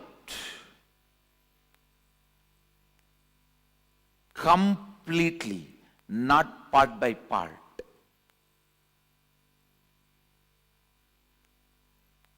Today morning, when you wake up, if you are feeling tired, bored, and having slight stomach pain, not only question your ideas about health, question the very idea about the world, life, God.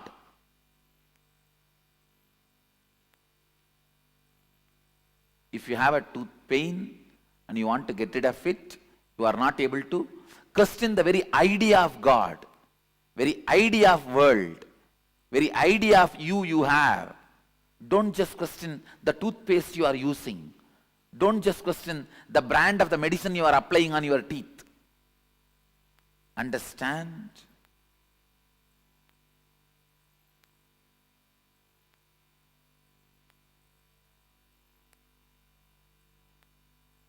A thought current which can solve your problems partly, thought current which can cause your reality partly, is also karma, good karma. That's all, but karma. The thought pattern which does not cause any of your reality is karma. The thought pattern which makes you more and more suffocating day by day is bad karma. The thought pattern which causes some part of your reality is good karma. The thought pattern, thought trend which causes all the things you want as reality is completion.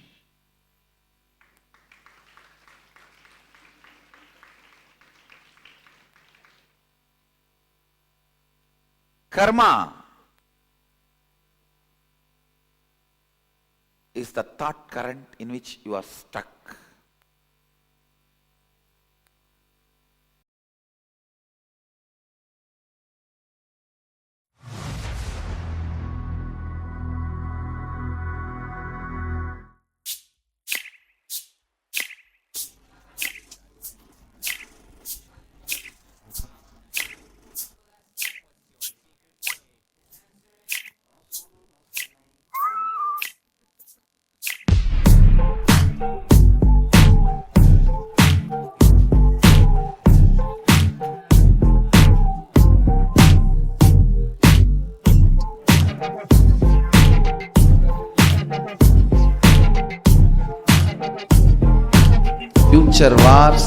not have winners because we have used education, knowledge to the extreme of violence. We have accumulated enough weapons to demolish not just all the buildings but destroy the very planet Earth itself for more than 800 times. Understand? 800 times we can blow the planet Earth. So much of weapons are accumulated. Nowadays, countries don't talk about chemical weapons where human beings will be eradicated. Just blowing up the planet Earth. That's the latest trend. Understand, when knowledge, education is used for violence, nothing will be left out. Vedic tradition is very clear. The thought called knowledge should always start with peace and end with peace. Peace starts with you. Lead the way. Join Paramashiva Ham levels 1, 2, and 3. Do you know the population of Sri Lanka during Ravana's time? 7 crore. 7 crore people. Please understand, those days you can choose your country. All the 54 desas are open. There was no visa system. You can choose the country you want to live in. Because we believed in guest is God. We believed in principle of guest is God. A Kalinga can come and settle down in Chola. A Chola Desi can go and settle in Sri Lanka. So 7 crore people felt Ravana's kingdom is the most safest place to live, happiest place to live. You cannot tell Ravana is villain by himself. No, just a miss. Otherwise 7 crore, half must be women. 3.5 crore felt very safe in his kingdom. In a way, little more than Ayodhya. The population was more than Ayodhya. Of course, Ayodhya had a less population because Rama was out. The story says once Rama left Ayodhya, a lot of people moved out of Ayodhya to different desas. When Rama came back, many of them have come back.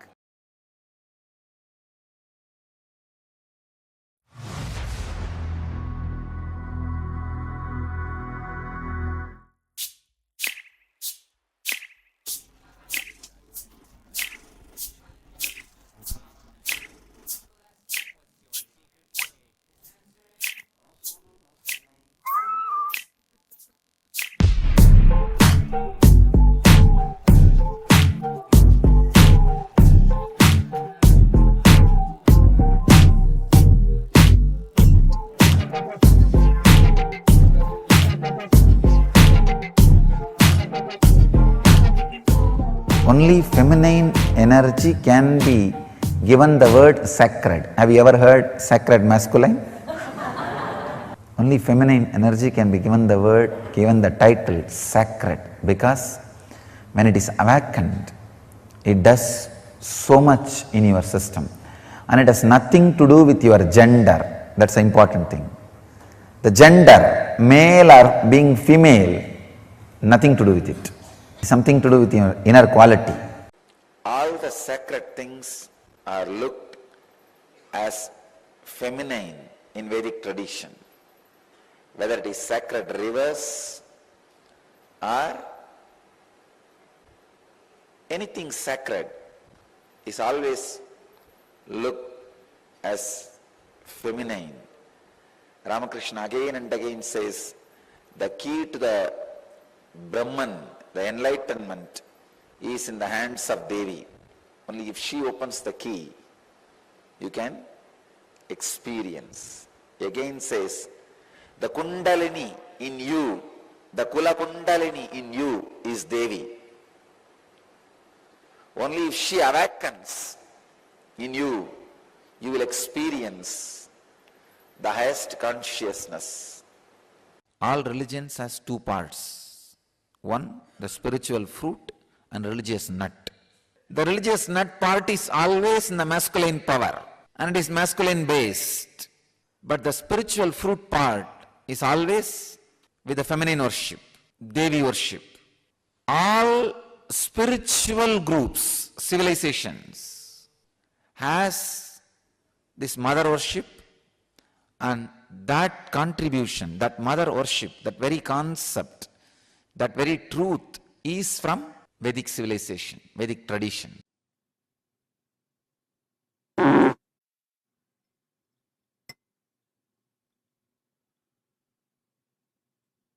I bless you all. Is there an answer to chicken and the egg question? Understand, egg is first. Egg never came from chicken, it came from hen.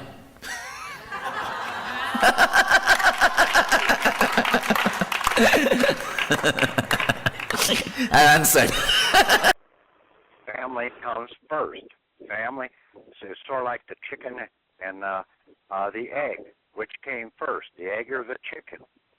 The chicken, the family. Then the egg, the little sibling. It also goes into the parable in the Bible about you sit at the end of the table and you get called up when you're recognized. So last becomes first. First becomes last.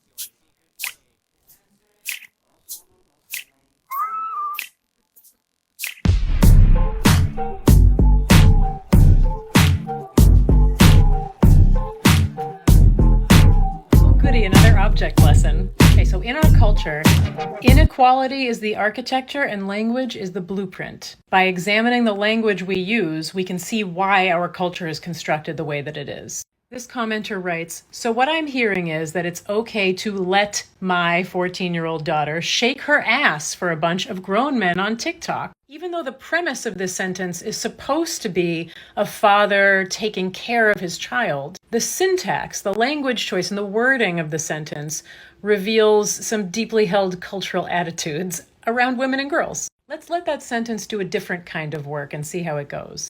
It's not okay to let my buddy watch a bunch of 14, 15-year-old girls dance on TikTok. See what we did there? By changing the wording, we changed the direction of the behavior and responsibility for behavior. He's the creep for watching the videos. She's dancing, not shaking her ass for a bunch of grown men. A phrase that, as written, both sexualizes her behavior and implies some sort of responsibility, intentionality, and it's all very adjacent to she gets what she deserves from those grown men because she was shaking her ass for them. See the difference? If we just say dancing or swaying, we're characterizing the behavior with our language. So what if we used our language in a different way? Could we use a different blueprint to create different architecture? Well, yes, we could. Well, I don't have any control over my buddy. I don't let him do anything. My buddy does what he wants to do. Besides, there are just all of these nameless, faceless masses of men out there on TikTok waiting to watch these videos. Can't control them. Do you have more control over your daughter than other men out there in your life or in the world? Or is it just the illusion of control? If you asked my mother how much control she had over my television viewing habits when I was a kid, she would say a lot.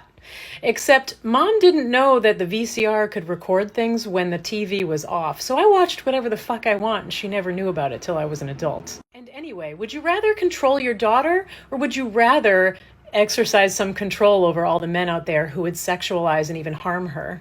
Because if every time a man in your life or around you or on the internet or in the workplace or anywhere else that you went said something creepy, said something gross, showed you a video of some 14-year-old girls innocently dancing, and you said something to them, if you reacted as though their face were covered in dog shit, if you said, I can't fucking hang out with you if you're a guy like that, and if every other man that was not an asshole did the same thing, you wouldn't have to worry about what your daughter was doing. Change the blueprint, change the architecture. It's up to you.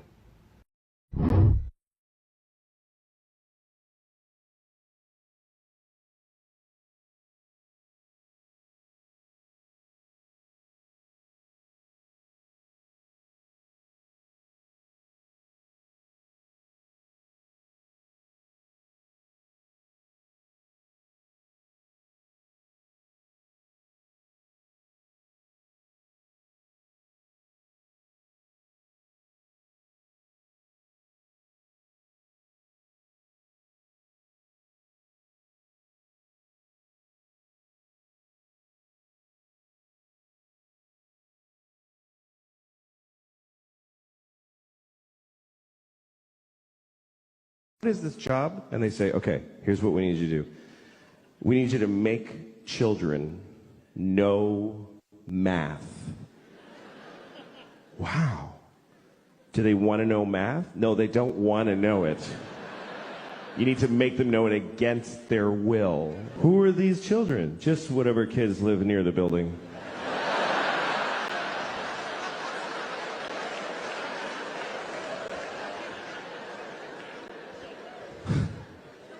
How much do I get paid? About $10 every 4 years. What if I get really good at it? What happens? Nothing. Nothing happens. Nobody notices. Okay, I'll try.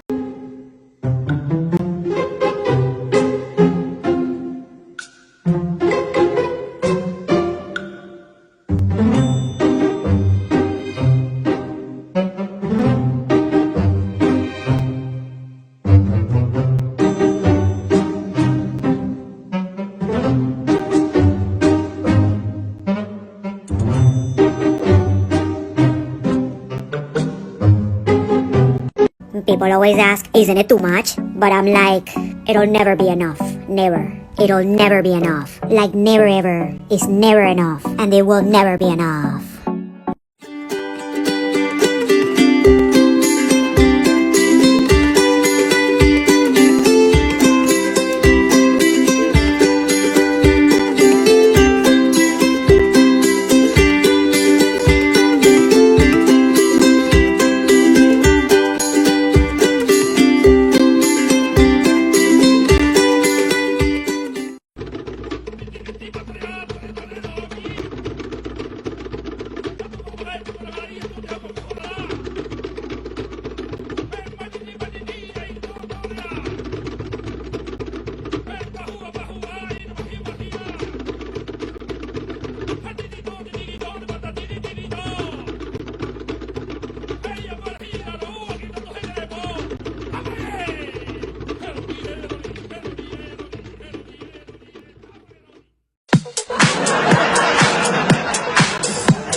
要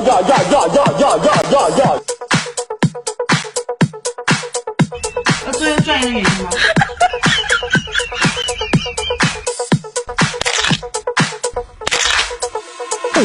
别笑。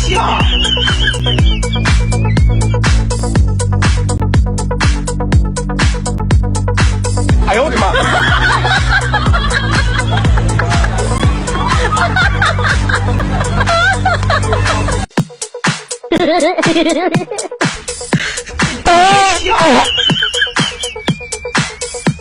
要最后赚一个原因吗？哎呦我的妈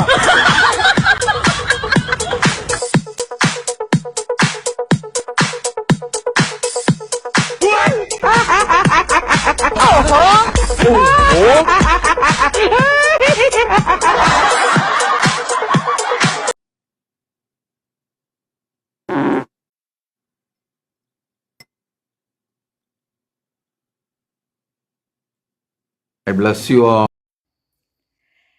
Ignorance is the only demon in Hinduism.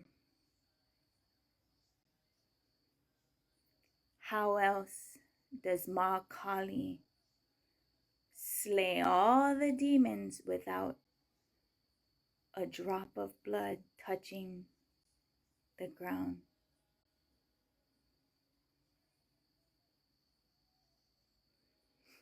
By liberating everyone with truth, empowering them with truth, telling those who use ignorance to enslave others and say the truth loud and clear, uncompromisingly. Ignorance is the only demon in Hinduism. When Ma Kali comes, she comes to liberate us all from those who use ignorance to enslave us.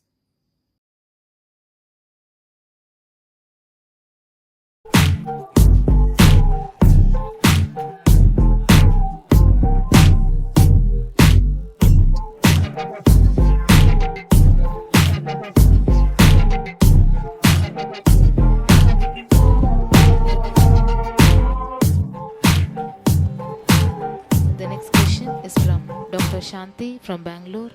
Nityanandam, beloved Swamiji, Shashtanga Namaskars at your divine lotus feet.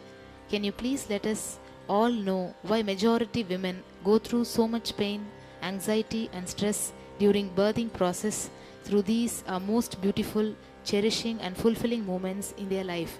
In few fortunate women who practiced meditation, yoga, power of visualization, listening to music and divine chanting, birthing has been a great, joyful experience with minimal pain and stress. Can you please clarify?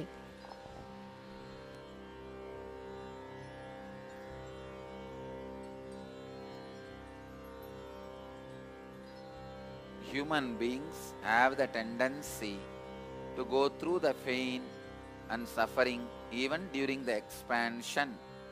That is why even when the wealth comes to human beings which they were seeking with their whole life, the responsibility brings suffering and pain to them to maintain the wealth. Same way, when expansion of life happens in the form of birthing, giving birth to a child, the responsibility body is not able to take. That is why it goes through pain, suffering and torture. Otherwise, the birthing experience is a spiritual experience. The great possibility of expansion happens to an individual when it expands into another own life. The moment of birthing can be used for the enlightenment of both individuals who is giving birth and who is getting birth. So, every moment the child takes birth, the child as a possibility for enlightenment, mother as a possibility for enlightenment. If both of them take the responsibility, both can get enlightened. Even if the child is not capable of taking the responsibility, mother can take the responsibility and she can get enlightened. Birthing is great possibility of enlightenment, as it is extension and expansion process of individual body and consciousness. When the birthing happens, if the child is kept without the umbilical cord being cut for at least few minutes, then the mother can experience two souls. The moment child comes out, the individual soul enters. Mother has one individual soul, the child has another one individual soul. The umbilical cord connection exists between two souls. Mother taking up the responsibility of birthing and preparing her consciousness for 9 months, and while giving the birth, she can achieve enlightenment. And after the birthing happens, without cutting the umbilical cord, if you remain, keep the child as it is, the individual soul which enters the child's body will have the initiation from the enlightened mother through the umbilical cord, which is the most powerful connection. The umbilical cord initiation directly makes the child experience enlightenment, and enlightened biomemory basis forms the basic experience of the child. When the enlightened biomemory forms the basis of a child, naturally child will grow as Jivan Mukta, living enlightened.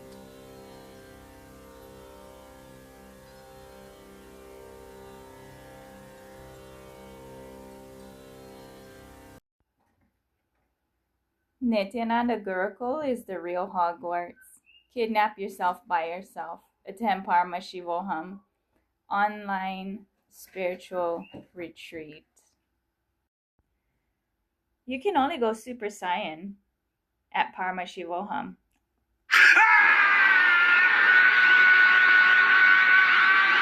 just gonna shake, shake, shake, shake, shake.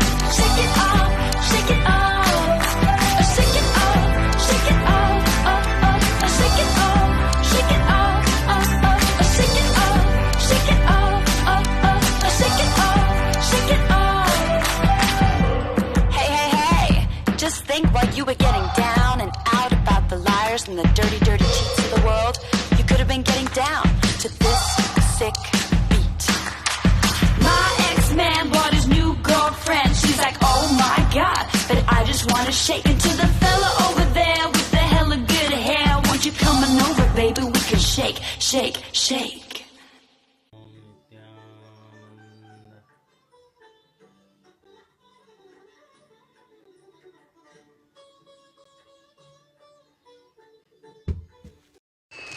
Aloha Nityananda, reading a story on Ramanuja. Ramanujacharya reveals secret mantra to all fallen souls. Ramanujacharya in his own life made a very transcendental pathman. He went for initiation to one great acharya. His name was Gostipurna. By his own initiating, Guru Maharaj Mahapurna told him he should receive mantra from Gostipurna, saying there is no Vaishnava acharya like him. So Ramanuja asked, can you please give me the mantra? Gostipurna was thinking that this mantra is so pure that I have no inclination to give it to anyone in this world, because if it touches the lips of someone impure, it is not pleasing to the holy name of the Lord. So he responded, maybe some other day. Now you can return home. Ramanuja felt very dejected. Some days later, he walked all the way from Srirangam to this particular village to ask again, will you give me initiation and mantra? And Gostipurna again said, no, I will not give you initiation at this time. Ramanujacharya went 18 times, walking long distances, very humbly falling at Gostipurna's feet, asking, pleading to give him this initiation, and 18 times Gosipurna refused. Ramanuja, thinking himself so undeserving, so fallen, so useless in this existence, in such humility he began to cry, and one Vaishnava witnessing this told Gosipurna how Ramanuja's heart was so broken in humility, feeling himself so undeserving, he was simply weeping. So Gosipurna called for him. Sri Ramanuja approached and was told that this mantra, my son, is so pure, it is so powerful that anyone who hears it will be liberated from the sufferings of this world and achieve eternal loving service of Lord Narayan. Furthermore, therefore, I am entrusting this mantra to you under the condition that you never, ever, ever disclose this to anyone else. Gosipurna then proceeded to give him the mantra. Ramanuja was very much blissful. He offered his prostrated obeisance to his Guru Maharaj, and he began to walk back to his home, ashram. As he was walking, he saw so many people, and as he was looking at them, seeing how they are trying to enjoy their material world, simply cast into this ocean of duality, simply responding to various attachments and aversions, and being incriminated deeper and deeper and deeper in the laws of karma. And as a great devotee feels compassion, not only to the poor and the sick and to the old, but a devotee feels compassion upon anyone who is wasting the human life without Krishna consciousness. Upon seeing these people, his heart was just swelling over with pity and sympathy for them.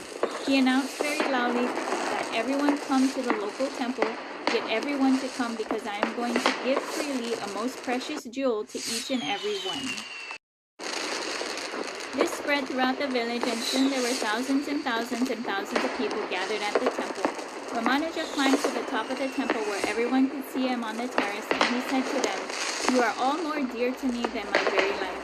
Therefore I am going to give you the most precious wealth. I am going to give you a mantra by which chanting you would be free from the clutches of material suffering, and you will achieve the lotus feet of Lord Narayan." All the people were calling out, "Please give us this mantra." So Ramanuja said, "Please repeat after me." And then, as loud as he could sing, he called out for everyone to hear the secret mantra. "Everyone, repeat after me. Om Namo Narayana." Everyone was chanting very loud. "Repeat again," Ramanuja said. "Om Namo Narayana." He instructed them how to chant in the mood of service. Then everyone was filled in great bliss, and they all, with grateful hearts, offered their obeisance to Ramanuja. Ramanuja happily went back to his Guru's ashram. Meanwhile, Gosipurna heard the news of this tumultuous sound of thousands and thousands and thousands of people chanting the mantra that he did not feel anyone but Ramanuja in the whole world was qualified to sing, and when Ramanuja came in, very humbly offered his Dandavat Pranam. But his Guru was furious. He said, "Get out of here. Why are you causing me such great suffering to see your face? You are a fool.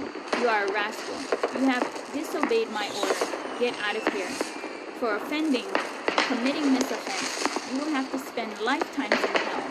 Then Ramanuja, in great happiness and humility, with folded palms, and said, "My Guru Maharaj, you had told me that anyone who hears this mantra will get liberation from suffering and achieve the loving service of Lord Narayanan. So why not give liberation and Narayana Bhakti to everyone? Why should they suffer in this world? If all these thousands and thousands of people go back to Vaikuntha, for their sake I am willing to suffer in hell for lifetimes." A real Vaishnava spoke up and said, "He is suffering to see the sufferings of others.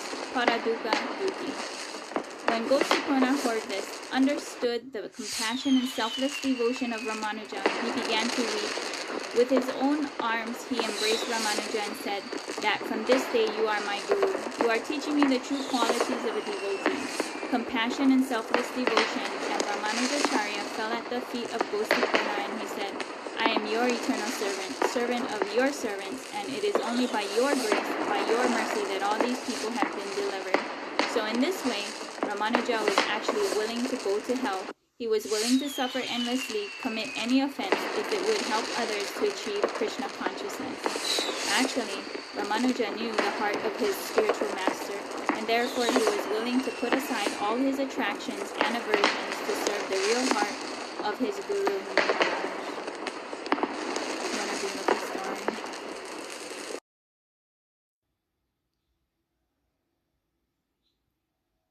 Karpuragoram karunavataram samsarasaram bhujagendaharam sadavasantam hidayaravindeya bhavam bhavani saitam namami Bhavam Bhavani Saitam Namami Bhavam Bhavani Saitam Namami Aratikam Samarpayami to you.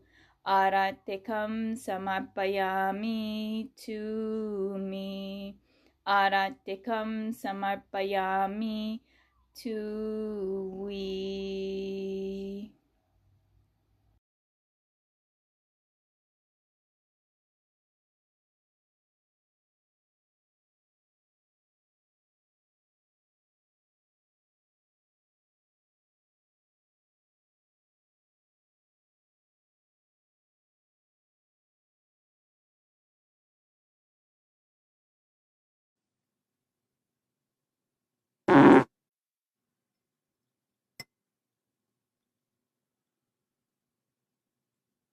I bless you all.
Seer, seeing, seen are one and the same.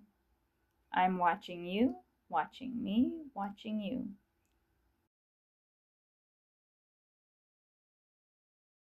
To share, because of the clarity and standards by which I operate, striving for excellence, which mirrors the level that Patrick Divine maintains. Any foreign grant or trust created by those who claim to be in the Republic using non-Hague countries is fraud. Those who stand in honor will never accept any shade of dishonor. Go look into file folders 6 through 8 from the full folders, which should be and is made by Patrick Divine himself, available for free at archives.org. Because without all the full files, certain files will not open. The programmer who created it is brilliant. Go into those files and it is there, the full process. Anything else is fraud and lazy.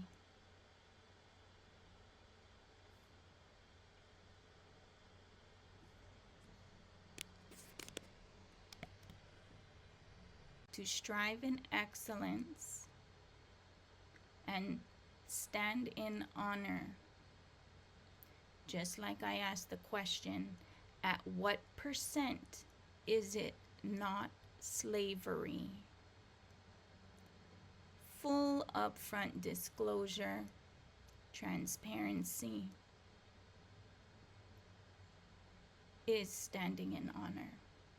Striving for excellence is what I do and live by, and so did Patrick Divine. He's very meticulous in his methodology. So if you are not having your foreign grantor trust and claim to be in America the Republic and using some non-Hague country that is not US of A, you are not in honor and standing in fraud.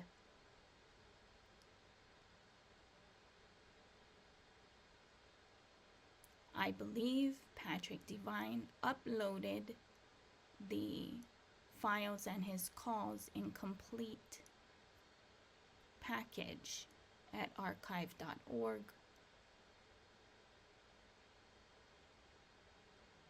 to maintain at least some level of integrity of his work, because he is very aware of demonic tendencies that are ever present in everyone, and choosing to stand in honor is one of the most challenging things every person has to go to bat for. That's why no one should be doing your paperwork. You should be doing your own and not just following the crowd. Just leaving this here and sitting with Patrick Divine's content.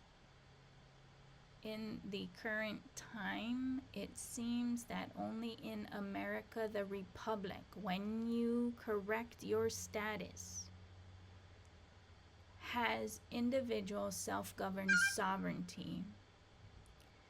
Now, in Hawaii, only pre-Pa'au had self-governed sovereignty. Pa'au brought his brand of hierarchy, which includes the Ali'i structure, etc. When Kamehameha had contact with the British, he actually massacred the people for the British brand of hierarchical constructs that he brought to this land. Those constructs have been established well before that contact in 1066, and then they had an update of that in 1666 with the Sister-QV trust structure and the slavery constructs built in, steamrolling all of Earth peoples with their brand of control freak, including their whole humanitarian law, which is crap, because maritime and this and that is UCC, and that's all contracts. So the actual, which I have been saying for many years now, the only actual and factual humanitarian law is a global peace treaty, because treaties are contracts and it's all just commerce, banking. Even Patrick Devine is very clear on that. Those constructs require payment for land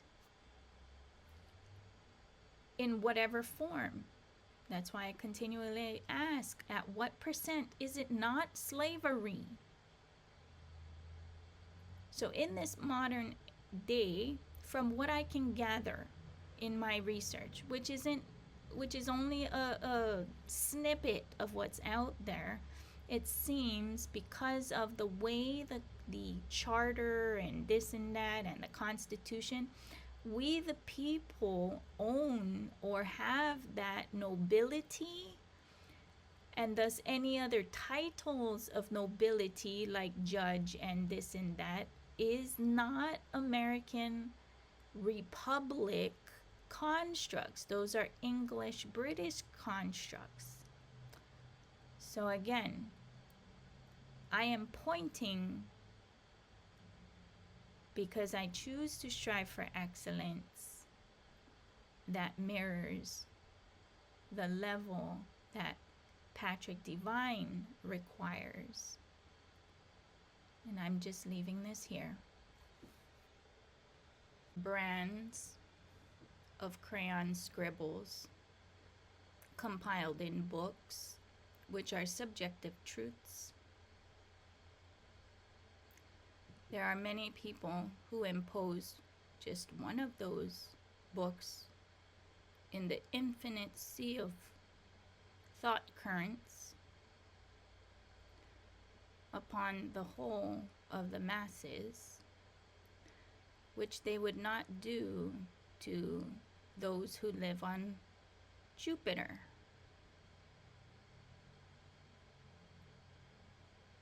I do hope, just like I request, not to be imposed upon, bound, put in a box called a book, whatever book that is. You can call it a holy book or a book full of holes, whatever it is. That's all that is. Ideas being forced to be perpetuated. What are we perpetuating? What are we perpetuating?